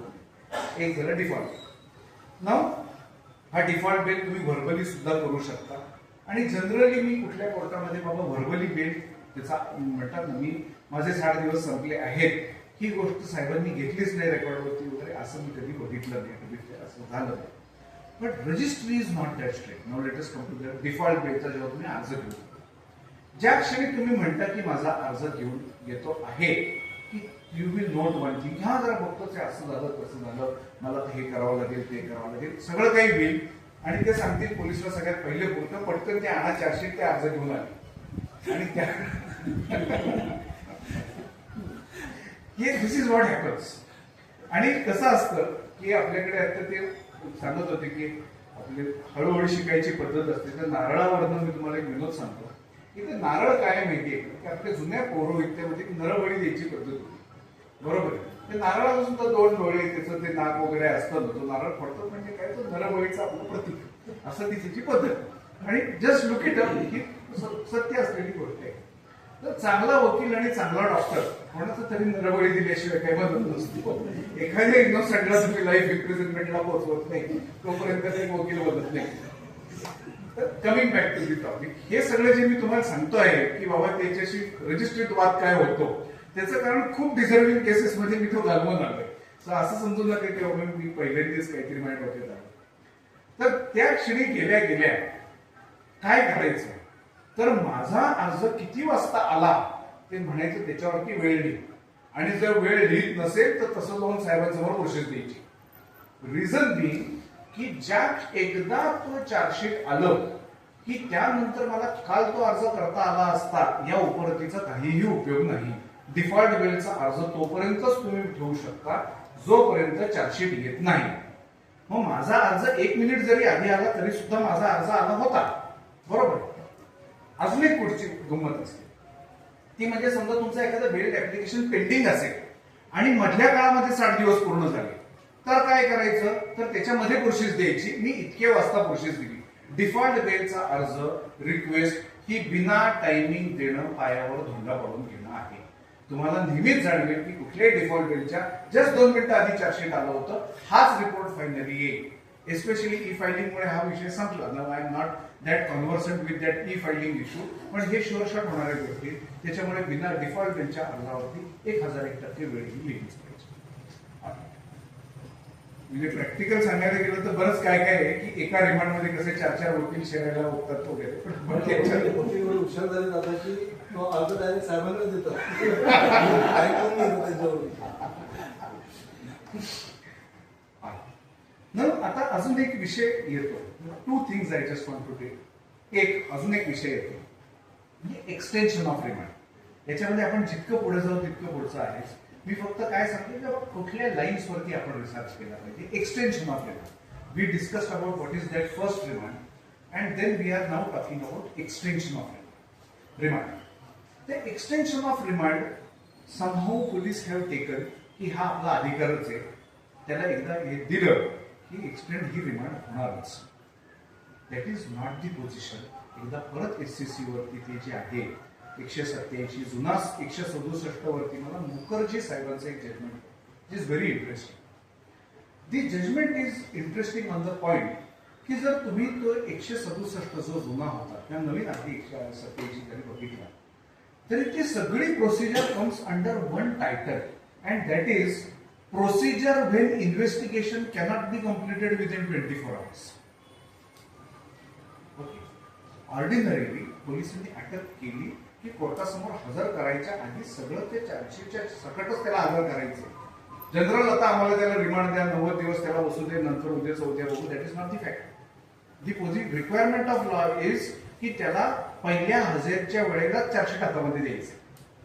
पण that is not followed. I understand the difficulty, but then the section talks about procedure when investigation cannot be completed within 24 hours.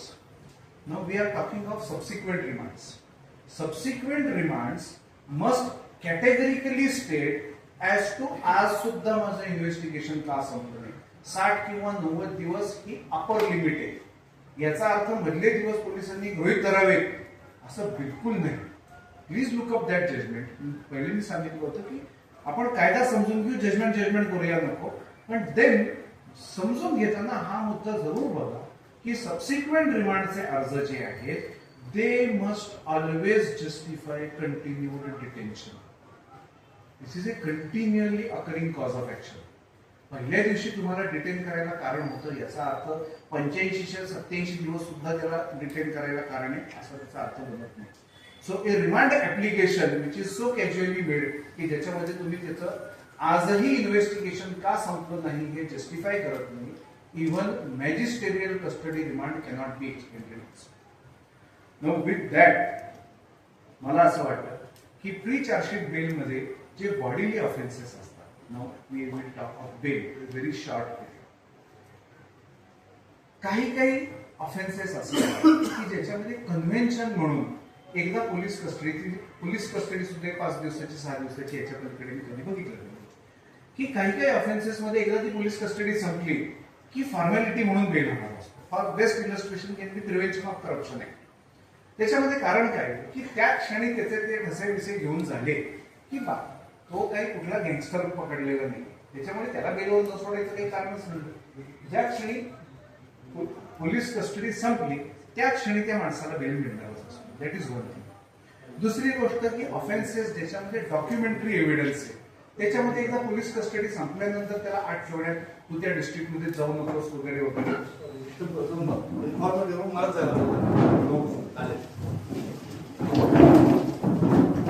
नंतर माहिती घेईल.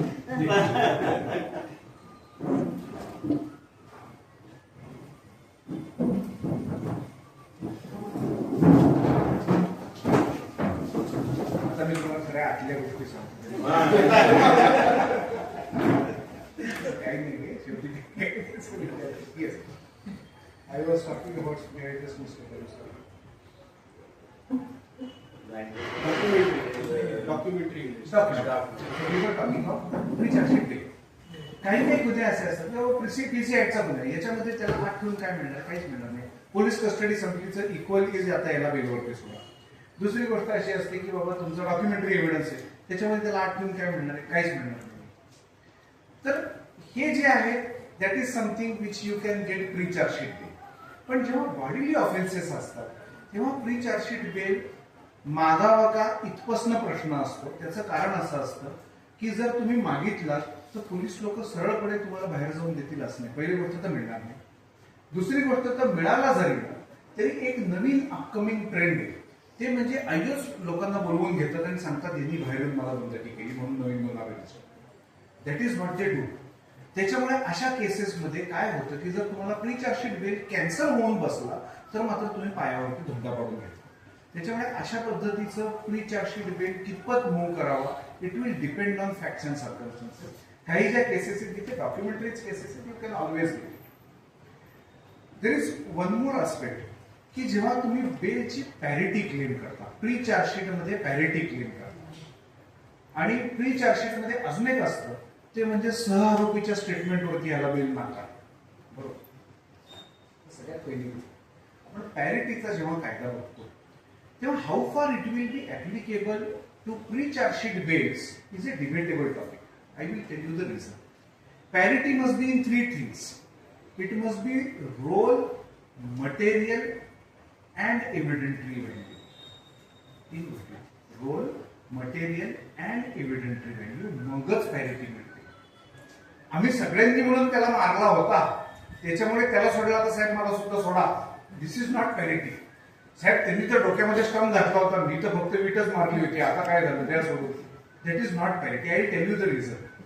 Reason is there are cases की जिथे अशी 10-12 लोक मिळून कोणतरी मारतात, त्याच्यामध्ये त्यांचा जो म्होरक्या असतो ना, जो प्रत्यक्ष पार्टिसिपेट करत नाही, त्याला बेल मिळणं मुश्किल होतं, पण प्रत्यक्ष जी पोरं मारामाऱ्या करतात ते बाहेर येतात. So parity will has to be considered in 3 aspects. It has to be role, material and evidentiary value.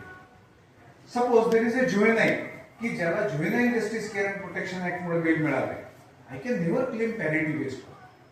Now coming to the part of material, the very purpose of detaining a person for these 60 or 90 days is to collect material against him.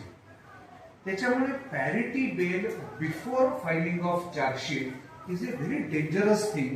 The reason being, पोलिसांकडनं आलेलं एक statement की या अनुषंगाने तपास चालू आहे is sufficient to destroy your parity आहे.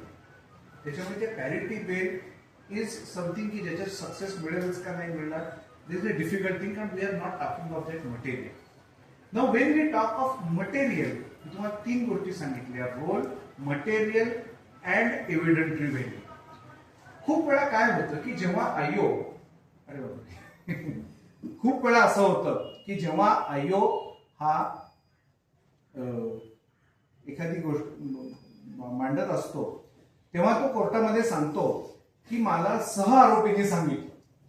जस्ट इमॅजिन अ सिच्युएशन की मी एखाद्या माणसाला ठार मारले, अंडर द सर्कमस्टन्सेस त्याला मी मारलं, ती नायलॉनची रस्सी मी आणली कुठनं हे कोणाला माहिती असणार, हे फक्त मलाच माहिती असणार आहे.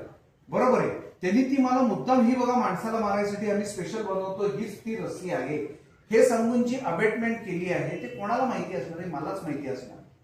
अख्खा पर्पजच एव्हिडन्स गोळा करायचा. त्याच्यामुळे सह आरोपीचं स्टेटमेंट हे ऍडमिसिबल नव्हतं, is a farfetched argument at the time of pre chargesheet bail. That is why I said material does not mean evidentiary value. Pre chargesheet bail can also be defeated by something which is not strictly admissible in evidence, कारण की तुम्हाला मागे ठेवायचं उद्दिष्टच जास्ती पुरावा गोळा करणे. त्याच्यामुळे ही लिमिटेशन्स लक्षात ठेवूनच आपण प्री चार्जशीट बिल केला पाहिजे. जेवढं बोलू तेवढं कमी. आय थिंक बेसिक मी विषय कम्प्लीट केला आहे. तर मॅडम तुम्हीच सांगा की वेळ कमी आहे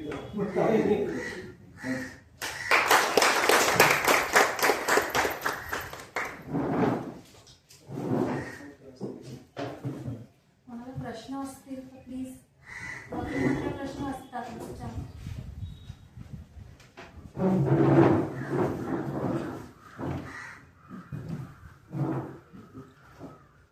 प्रश्न सर एक अकॅडमिकच आहे, डिस्कशन स्वरूपात. तर आपण सांगितलं की महिलेला रात्रीची अटक करता येत नाही, साहेबांच्या परवानगीने काय करता येईल. आणि असं नीट होतं की महिलेला पुरुष अटक करू शकत नाही, तिला धरून नेऊ शकत नाही वगैरे, हे सगळे आपण सगळे डिस्कस केलं.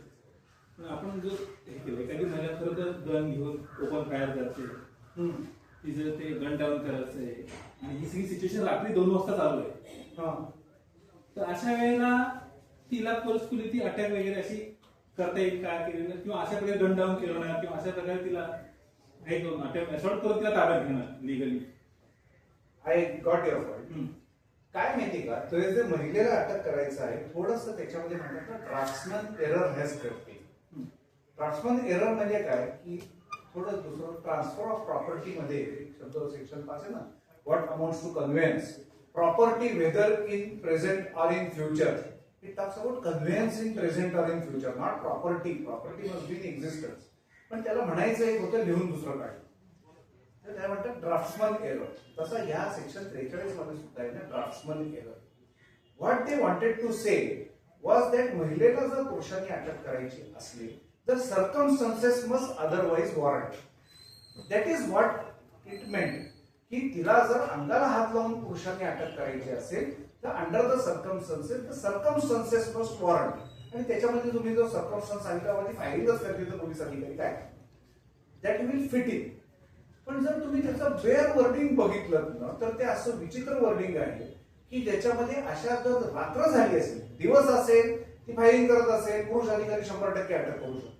पुरुष अधिकारी अटक करायला गेला दिवसा आणि ती अगदी चिटिंगची केस असली ती पहिली येत नाही तुला काय करायचं करत बस तिला अगदी अंगाला धरून कोर्टात घेऊन पोलीस स्टेशनला नेते नो प्रॉब्लेम. पण ज्या क्षणी रात्र होते त्या क्षणी त्याच्यातला जो ड्राफ्ट्समन एरर आहे that kicks in. Bare wording जर तुम्ही वाचून बघितलं रात्री जर ती फायरिंग करत असेल तर पोलीस अधिकारी काही करू शकणार नाही. That is what is bare wording. तशी केस येऊ दे कधीतरी पण तुम्ही जे सांगताय की लेखनात झालेली चूक आहे हे काय म्हणजे तोच विषय की लेखनात काय चालू आहे ती उलट काय करते आणि आपण जसं साहेब द्यावं परवानगी द्या म्हणजे हे येस तुम्ही म्हणते लेखनात झालेली चूक आहे का 1001%. पण प्रॉब्लेम असा आहे की त्याच्यावर या क्षणी कुठला केस लॉ नाहीये. लेटस डू एवढंच आहे फक्त. येस जसं बोलणं झालं की ते BNSS सेक्शन 94 का 96 की फोटो शेअर केले हो तो त्या थोडंसं शॉर्ट मध्ये सांग. 94 आणि 96 हे जे आहेत BNSS तर त्याच्यात असं आहे की एखादी म्हणतात ना सर्च वॉरंट म्हणजे काय. सर्च वॉरंट कोण काढू शकतो. आपण सर्च वॉरंट येऊया पण त्याच्या आधी आपण प्रश्न समजून घेऊ. हा एक खूप सिरियस प्रश्न आणि तो प्रश्न असा आहे की बाबा मुलगी जेव्हा मोठी होत असते तिला पुरुषाबद्दल असलेलं आकर्षण ही काही अनहर्ड ऑफ गोष्ट नाही. That is how we came into existence. Problem काय होतो की या इंटरनेटच्या जगामध्ये खूप वेळा यंग मुलांकडनं म्हणतात ना अर्धनग्नावस्थेतले विचित्र फोटो शेअर केले जातात एस्पेशली मुलींकडनं. I am not blaming anybody. I am just trying to tell you the problem. Now what happens is की these photographs they become a tool of extortion or in proper policing language it becomes a tool of sextortion. की आता तुझे हे photo मी गावभर सांगत shooting म्हणून तू हे कर ते कर अशा पद्धतीचा. आणि खूप वेळा इव्हन ड्रग रॅकेट्स मध्ये सुद्धा अशा पद्धतीचे म्यूल्स वापरले जातात की त्यांचे तुमच्याकडे म्हणतात विचित्र अवस्थेतले फोटो आहेत. तर या सिच्युएशनला आपल्याकडे जेव्हा अशी सिच्युएशन येते तेव्हा प्रश्न काय होतो की जर तुम्ही पोलिसांकडे गेला पोलिसांची तुम्हाला म्हणजे पोलिसांना कळण्यापेक्षा आपण वकिलां म्हणून ते आधी समजून घेऊया. पोलिसांकडे जर तुम्ही गेलात तर सगळ्यात पहिले ते काय म्हणतात की तुम्ही तो जो व्हायरिझमचा सेक्शन आहे ना त्याच्यामध्ये जर तिच्या काढताना तिच्या संमतीने काढले होते ना मग तो गुन्हा. त्यांनी सर्क्युलेट केले का कधी बी तिच्या संमतीशिवाय असे फोटो काढले 100% गुन्हा. तिच्या संमतीनी काढलेले फोटो तिच्या संमतीशिवाय जर सर्क्युलेट केले तरी गुन्हा. Now we are somewhere in between. What happens is photo तिच्या संमतीने काढले शेअरही तिने त्या मुलाबरोबर आपल्या संमतीने केले त्यांनी अजून पुढे सर्क्युलेटच केले नाही त्यामुळे या होणच नाही. अशा तो विचित्र अवस्थेमध्ये जो आहे तो गुन्हा बरोबर. आणि एखाद्याला नुसती धमकी देत बसणं बघ मला विचार करावा लागेल हे करीन ते करीन. एक्स्टॉर्शनचा गुन्हा लावायला सुद्धा हे प्रॉब्लेमॅटिक एवढ्यासाठी होतं कारण त्या एक्स्टॉर्शनला delivery of property or demand for delivery of प्रॉपर्टीची गरज. This something becomes a difficult. Now what is to be done. आणि पोलिसांना एवढा सगळा कायदा शिकवून काढून ते काही करणं is a real difficult. Now what is to be done की जेव्हा अशी महिला आपल्याकडे येते म्हणजे हा एक फार ज्वलंत विषय आहे. मुंबईमध्ये मी अशा इतक्या प्रकरणं बघितली आहेत की कॉलेजमधल्या मुलींच्या बाबतीमध्ये हे खूप कॉमन झाले. तर वकील म्हणून आपण काय करायचं तर जर सेक्शन 94 बघितला इश्युअन्स ऑफ सर्च वॉरंट तर सर्च वॉरंट कोण इश्यू करू शकतं. सर्च वॉरंट इश्यू करू शकतो पोलीस स्टेशन म्हणजे police officer in charge of police station or a magistrate's court. That is what they can do. Magistrate can issue a search warrant. And search warrant कधी issue करता येतं तर जी गोष्ट search warrant म्हणण्यापेक्षा त्याला म्हणतात production warrant order to produce a document or a thing. ही section 94 प्रमाणे कधी सांगता येते की जर ती जी गोष्ट आहे जी हजर करायची आहे कोर्टासमोर किंवा पोलीस अधिकाऱ्यासमोर ही now this is the difference is relevant in any inquiry, trial, so and so, or any other proceeding under this Sanhita. So last word जो आहे ना त्यातला any other proceeding under this Sanhita will cover any and everything under Sanhita, whatever you can imaginably do. इतकंच नाही तर 94 order to produce जे आहे produce a document or thing ती प्रोड्यूस करायच्या आधी कुठलं लाईव्ह प्रोसिडिंग त्याच्यासाठी चालू असलं पाहिजे अशी सुद्धा त्या सेक्शनची रिक्वायरमेंट बरोबर. हे झालं की कधी ऑर्डर करता येते की एखादी गोष्ट तुम्ही हजर करा. पुढची गोष्ट जर कोर्टाला किंवा पोलीस अधिकाऱ्याला असं वाटत असेल की बाबा ही जी गोष्ट त्याला हजर करायला सांगितली आहे तो माणूस इन ऑल प्रॉबॅबिलिटी ते हजर करणारच नाही कोर्टासमोर किंवा ते दडपून टाकेल असं जर वाटत असेल तर त्याच्या विरुद्ध डिरेक्टली सर्च वॉरंट काढता येईल. तर या दोन्ही गोष्टींचा आपण एकत्र विचार करून जेव्हा अशा पद्धतीची मुलगी महिला आपल्याकडे येते तेव्हा तिची अशी तक्रार आहे ते तुम्ही त्या अर्जामध्येच लिहा. अशा पद्धतीचे फोटो तिचे कॉम्प्रोमाइज झाले असल्यामुळे तिला पुढची कुठली गोष्ट करताच येत नाही त्यामुळे ती अदर प्रोसिडिंग मध्ये येतं. समोरनं ब्लॅकमेल करणारा मुलगा जो आहे तो सरळपणे तिचे असे फोटो कोर्टामध्ये हजर करेल याची शाश्वती वाटत नाही. कुठलाही कॉमन सेन्स असलेला जर त्याला तो करेल असं म्हणण्यासारखं अवघड होतं. आणि हे संपूर्णपणे एकतर्फी चालणारी गोष्ट आहे. याच्यात त्या मुलाचं म्हणणं ऐकून घ्या अशी कुठे प्रोव्हिजनच नाही. It is all about satisfying the magistrate. आणि त्यामुळे हे जे फोटो आहेत याचं सर्च वॉरंट घेऊन त्याचे इलेक्ट्रॉनिक डिव्हाइसेस रेसिडेन्शियल प्लेसेस किंवा जिथे कुठं ते असू शकतं हे सगळं काही सर्च करून ते सगळे फोटो जप्त करून कोर्टामध्ये बंद करता येईल. ही प्रोव्हिजन खूप कमी वापरली जाते. मुंबईमध्ये हे खूप वेळा वापरलं गेलं आहे पण जेव्हा आपण बघतो पुणे किंवा बाकीच्या ठिकाणी ही प्रोव्हिजन जणू अस्तित्वातच नाही अशा पद्धतीने चालतं. मला असं वाटतं की महिला सुरक्षा बघता आपण जरा या प्रोव्हिजनवरती जास्ती विचार करायची गरज आहे. नाहीतर त्या मुलीला कधी गुन्हा दाखलच करता येईल. That should not become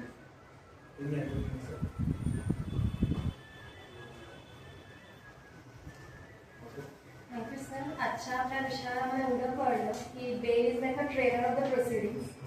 so and bail is or the trailer is the only thing which decides the future of the movie. So it's better to a better trailer. Thank you so much sir. आता Reet sir आभार प्रदर्शन करायला मी पाठिंबा sir.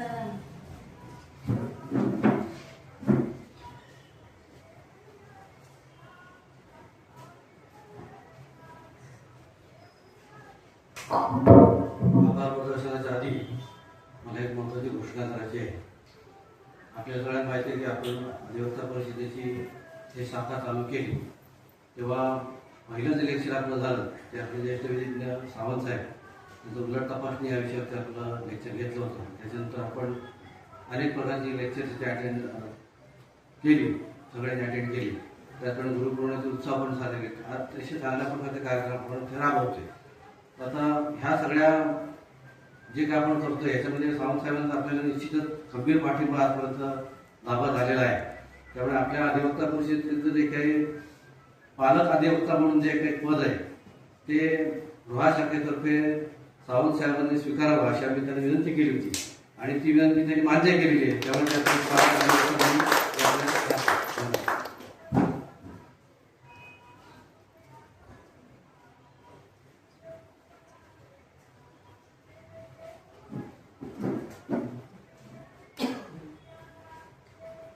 आभार प्रदर्शन मांडायला उभं आहे पण मनावर एक दडपण आहे. सगळ्यांना प्रश्न पडला असेल का? कारण जे आज मुख्य वक्ते हे काही फक्त वक्ते किंवा प्रसिद्ध वकील नाही आहेत. माझ्याकडनं काही चूक झाली तर ते बॉक्सिंग मधले विजेते सुद्धा आहेत. त्याच्यामुळे ते एक दडपण आहे. आणि कसं असतं की फार सुंदर छान कार्यक्रम आजचा झालाय. सरांचंही खूप चांगलं लेक्चर झालंय. सगळ्यांनी मन लावून ऐकलंय. अनेक जणांनी नोट्स काढले. असा हा एवढा सगळा सुंदर कार्यक्रम आहे. लहान बाळ असतं त्या लहान बाळाला कसं नजर लागू नये म्हणून टीट लावली जाते. काही टीट लावतात. आता माझ्या घरी भावाला जुई आहेत त्याच्यामुळे मला सध्या हे माहिती आहे. तर ती टीट लावली जाते. अशी ही टीट ह्या कार्यक्रमाला लागू नये म्हणजे लावली पाहिजे. कार्यक्रमाला नजर लागू नये म्हणून मला आभार प्रदर्शनासाठी उभं केले. आज खरं तर तपन सरांना सगळ्यात आधी सगळ्यांना सांगतो की तपन सरांना जेव्हा फोन केला की गुरुपौर्णिमेच्या निमित्ताने असा कार्यक्रम करायचा आहे, तर सरांना जेव्हा फोन केला तेव्हा सरांनी वाक्य हुकूम करा, काय आहे ते तुम्ही सांगा असं सरांनी पहिल्या फोनमध्ये सांगितलं. तर म्हटलं असा आमचा छोटासा बार आहे, आम्ही 30-35 जण आहोत, तर आमच्या 30-35 जणांसाठी तुम्ही मुंबईहून तुम्हाला यायला शक्य आहे का तुमच्या व्यस्त वेळेत? तर सरांनी एका सेकंदात मला होकार दिला. मला विचारलं नाही कुठल्या जिल्ह्यात आहे, मुंबईपासून किती लांब आहे, मला यायला जमेल का, पाऊस किती आहे, पावसाचा वातावरण, यातला कुठलाही प्रश्न मला सरांनी विचारला नाही.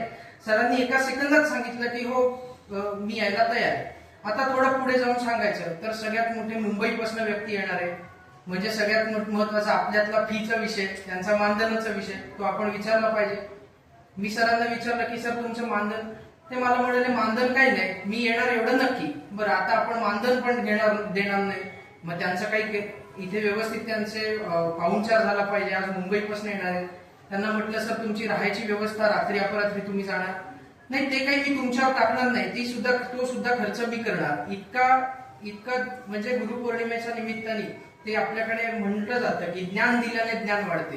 ते असं ज्ञान देण्यासाठी स्वतःच्या पदरचे पैसे खर्च करून मुंबईपासून पुण्यातून आला सर, पुण्यातनं आज फक्त आपल्याला मार्गदर्शन करण्यासाठी आज सर इथे आले. त्याबद्दल सरांचं मी सगळ्यात आधी सरांचे मी आभार मानतो की तुम्ही तुमचं डेडिकेशन एवढं दिलं, त्याच्यामुळे आमची लोक एवढ्या डेडिकेशनने इथे बसू शकली. त्यामुळे सर सगळ्यात आधी मी तुमचे आभार मानतो. त्याचप्रमाणे सिनियर सावंत सर तुमचं अभिनंदन. आणि 30 वर्षाहून जास्त काळ झाला त्याबद्दल गेल्याही वर्षी गेली 2 वर्ष आपण प्रत्येकाला सन्मान पत्र देतोय. आज काही वेगवेगळ्या अडचणीमुळे सगळे सिनियर हजर राहू शकले नाही. त्याचप्रमाणे बारचे उपाध्यक्ष ज्यांच्याशी कायम माझे म्हणजे अख्ख्या बारला हे माहितीच आहे, मी काही वेगळं सांगायची आवश्यकता नाही, कायम आमचे वैचारिक वाद होत असतात, पण त्यांच्याकडनं खूप काही शिकायला मिळतं. आणि कायम ते चांगलं केलं की कौतुकाची थाप पाठीवर देतात आणि चुकीचं केलं की कानही ओढतात. असे कायमस्वरूपी मार्गदर्शन करणारे सानप सर आवर्जून या ठिकाणी उपस्थित राहिले. त्याचप्रमाणे कायम सगळ्यांच्या पाठीशी खंबीरपणे उभे असलेले आपले अधिवक्ता परिषदेचे जिल्हा उपाध्यक्ष धारप सर. त्याचप्रमाणे सगळ्यात आवर्जून महत्वाची गोष्ट म्हणजे एजीपी साहेब आज माणगावपासून या ठिकाणी आले, त्यांच्या व्यस्त जीवनातून वेळ काढून इथे आले. पाली बार असोसिएशनच्या अध्यक्षा देशमुख मॅडम आणि पालीची सगळी टीम, माणगावची सगळी टीम आवर्जून या ठिकाणी आली. आणि याही पलीकडे जाऊन की तपन सर आले, हे सगळे आले, पण ह्याच्या पलीकडे तुम्ही जर कोणी आला नसता तर आजचा कार्यक्रम काही यशस्वी होऊ शकला नसता. त्याच्यामुळे तुमच्या सगळ्यांचे सुद्धा मनपूर्वक आभार मानतो आणि राष्ट्रगीताने या कार्यक्रमाची समाप्ती होईल असं जाहीर करतो. आणि नेहमीप्रमाणे आता बुद्धीला भूक लागली होती घेतलं, आता पोटालाही भूक लागली, त्याच्यामुळे अल्पोपहाराची व्यवस्था केलेली आहे. तर राष्ट्रगीताने समाप्ती.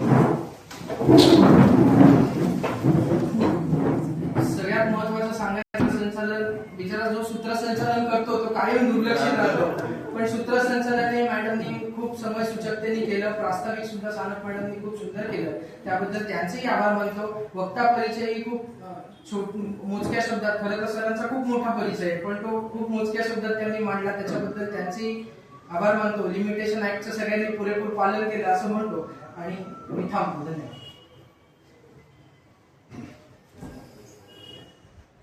जनगण मन अधिनायक जय हे भारत भाग्य विधाता. पंजाब सिंध गुजरात मराठा द्राविड उत्तर बंग. विंध्य हिमाचल यमुना गंगा उच्चल जलधि तरंग. तव शुभ नाम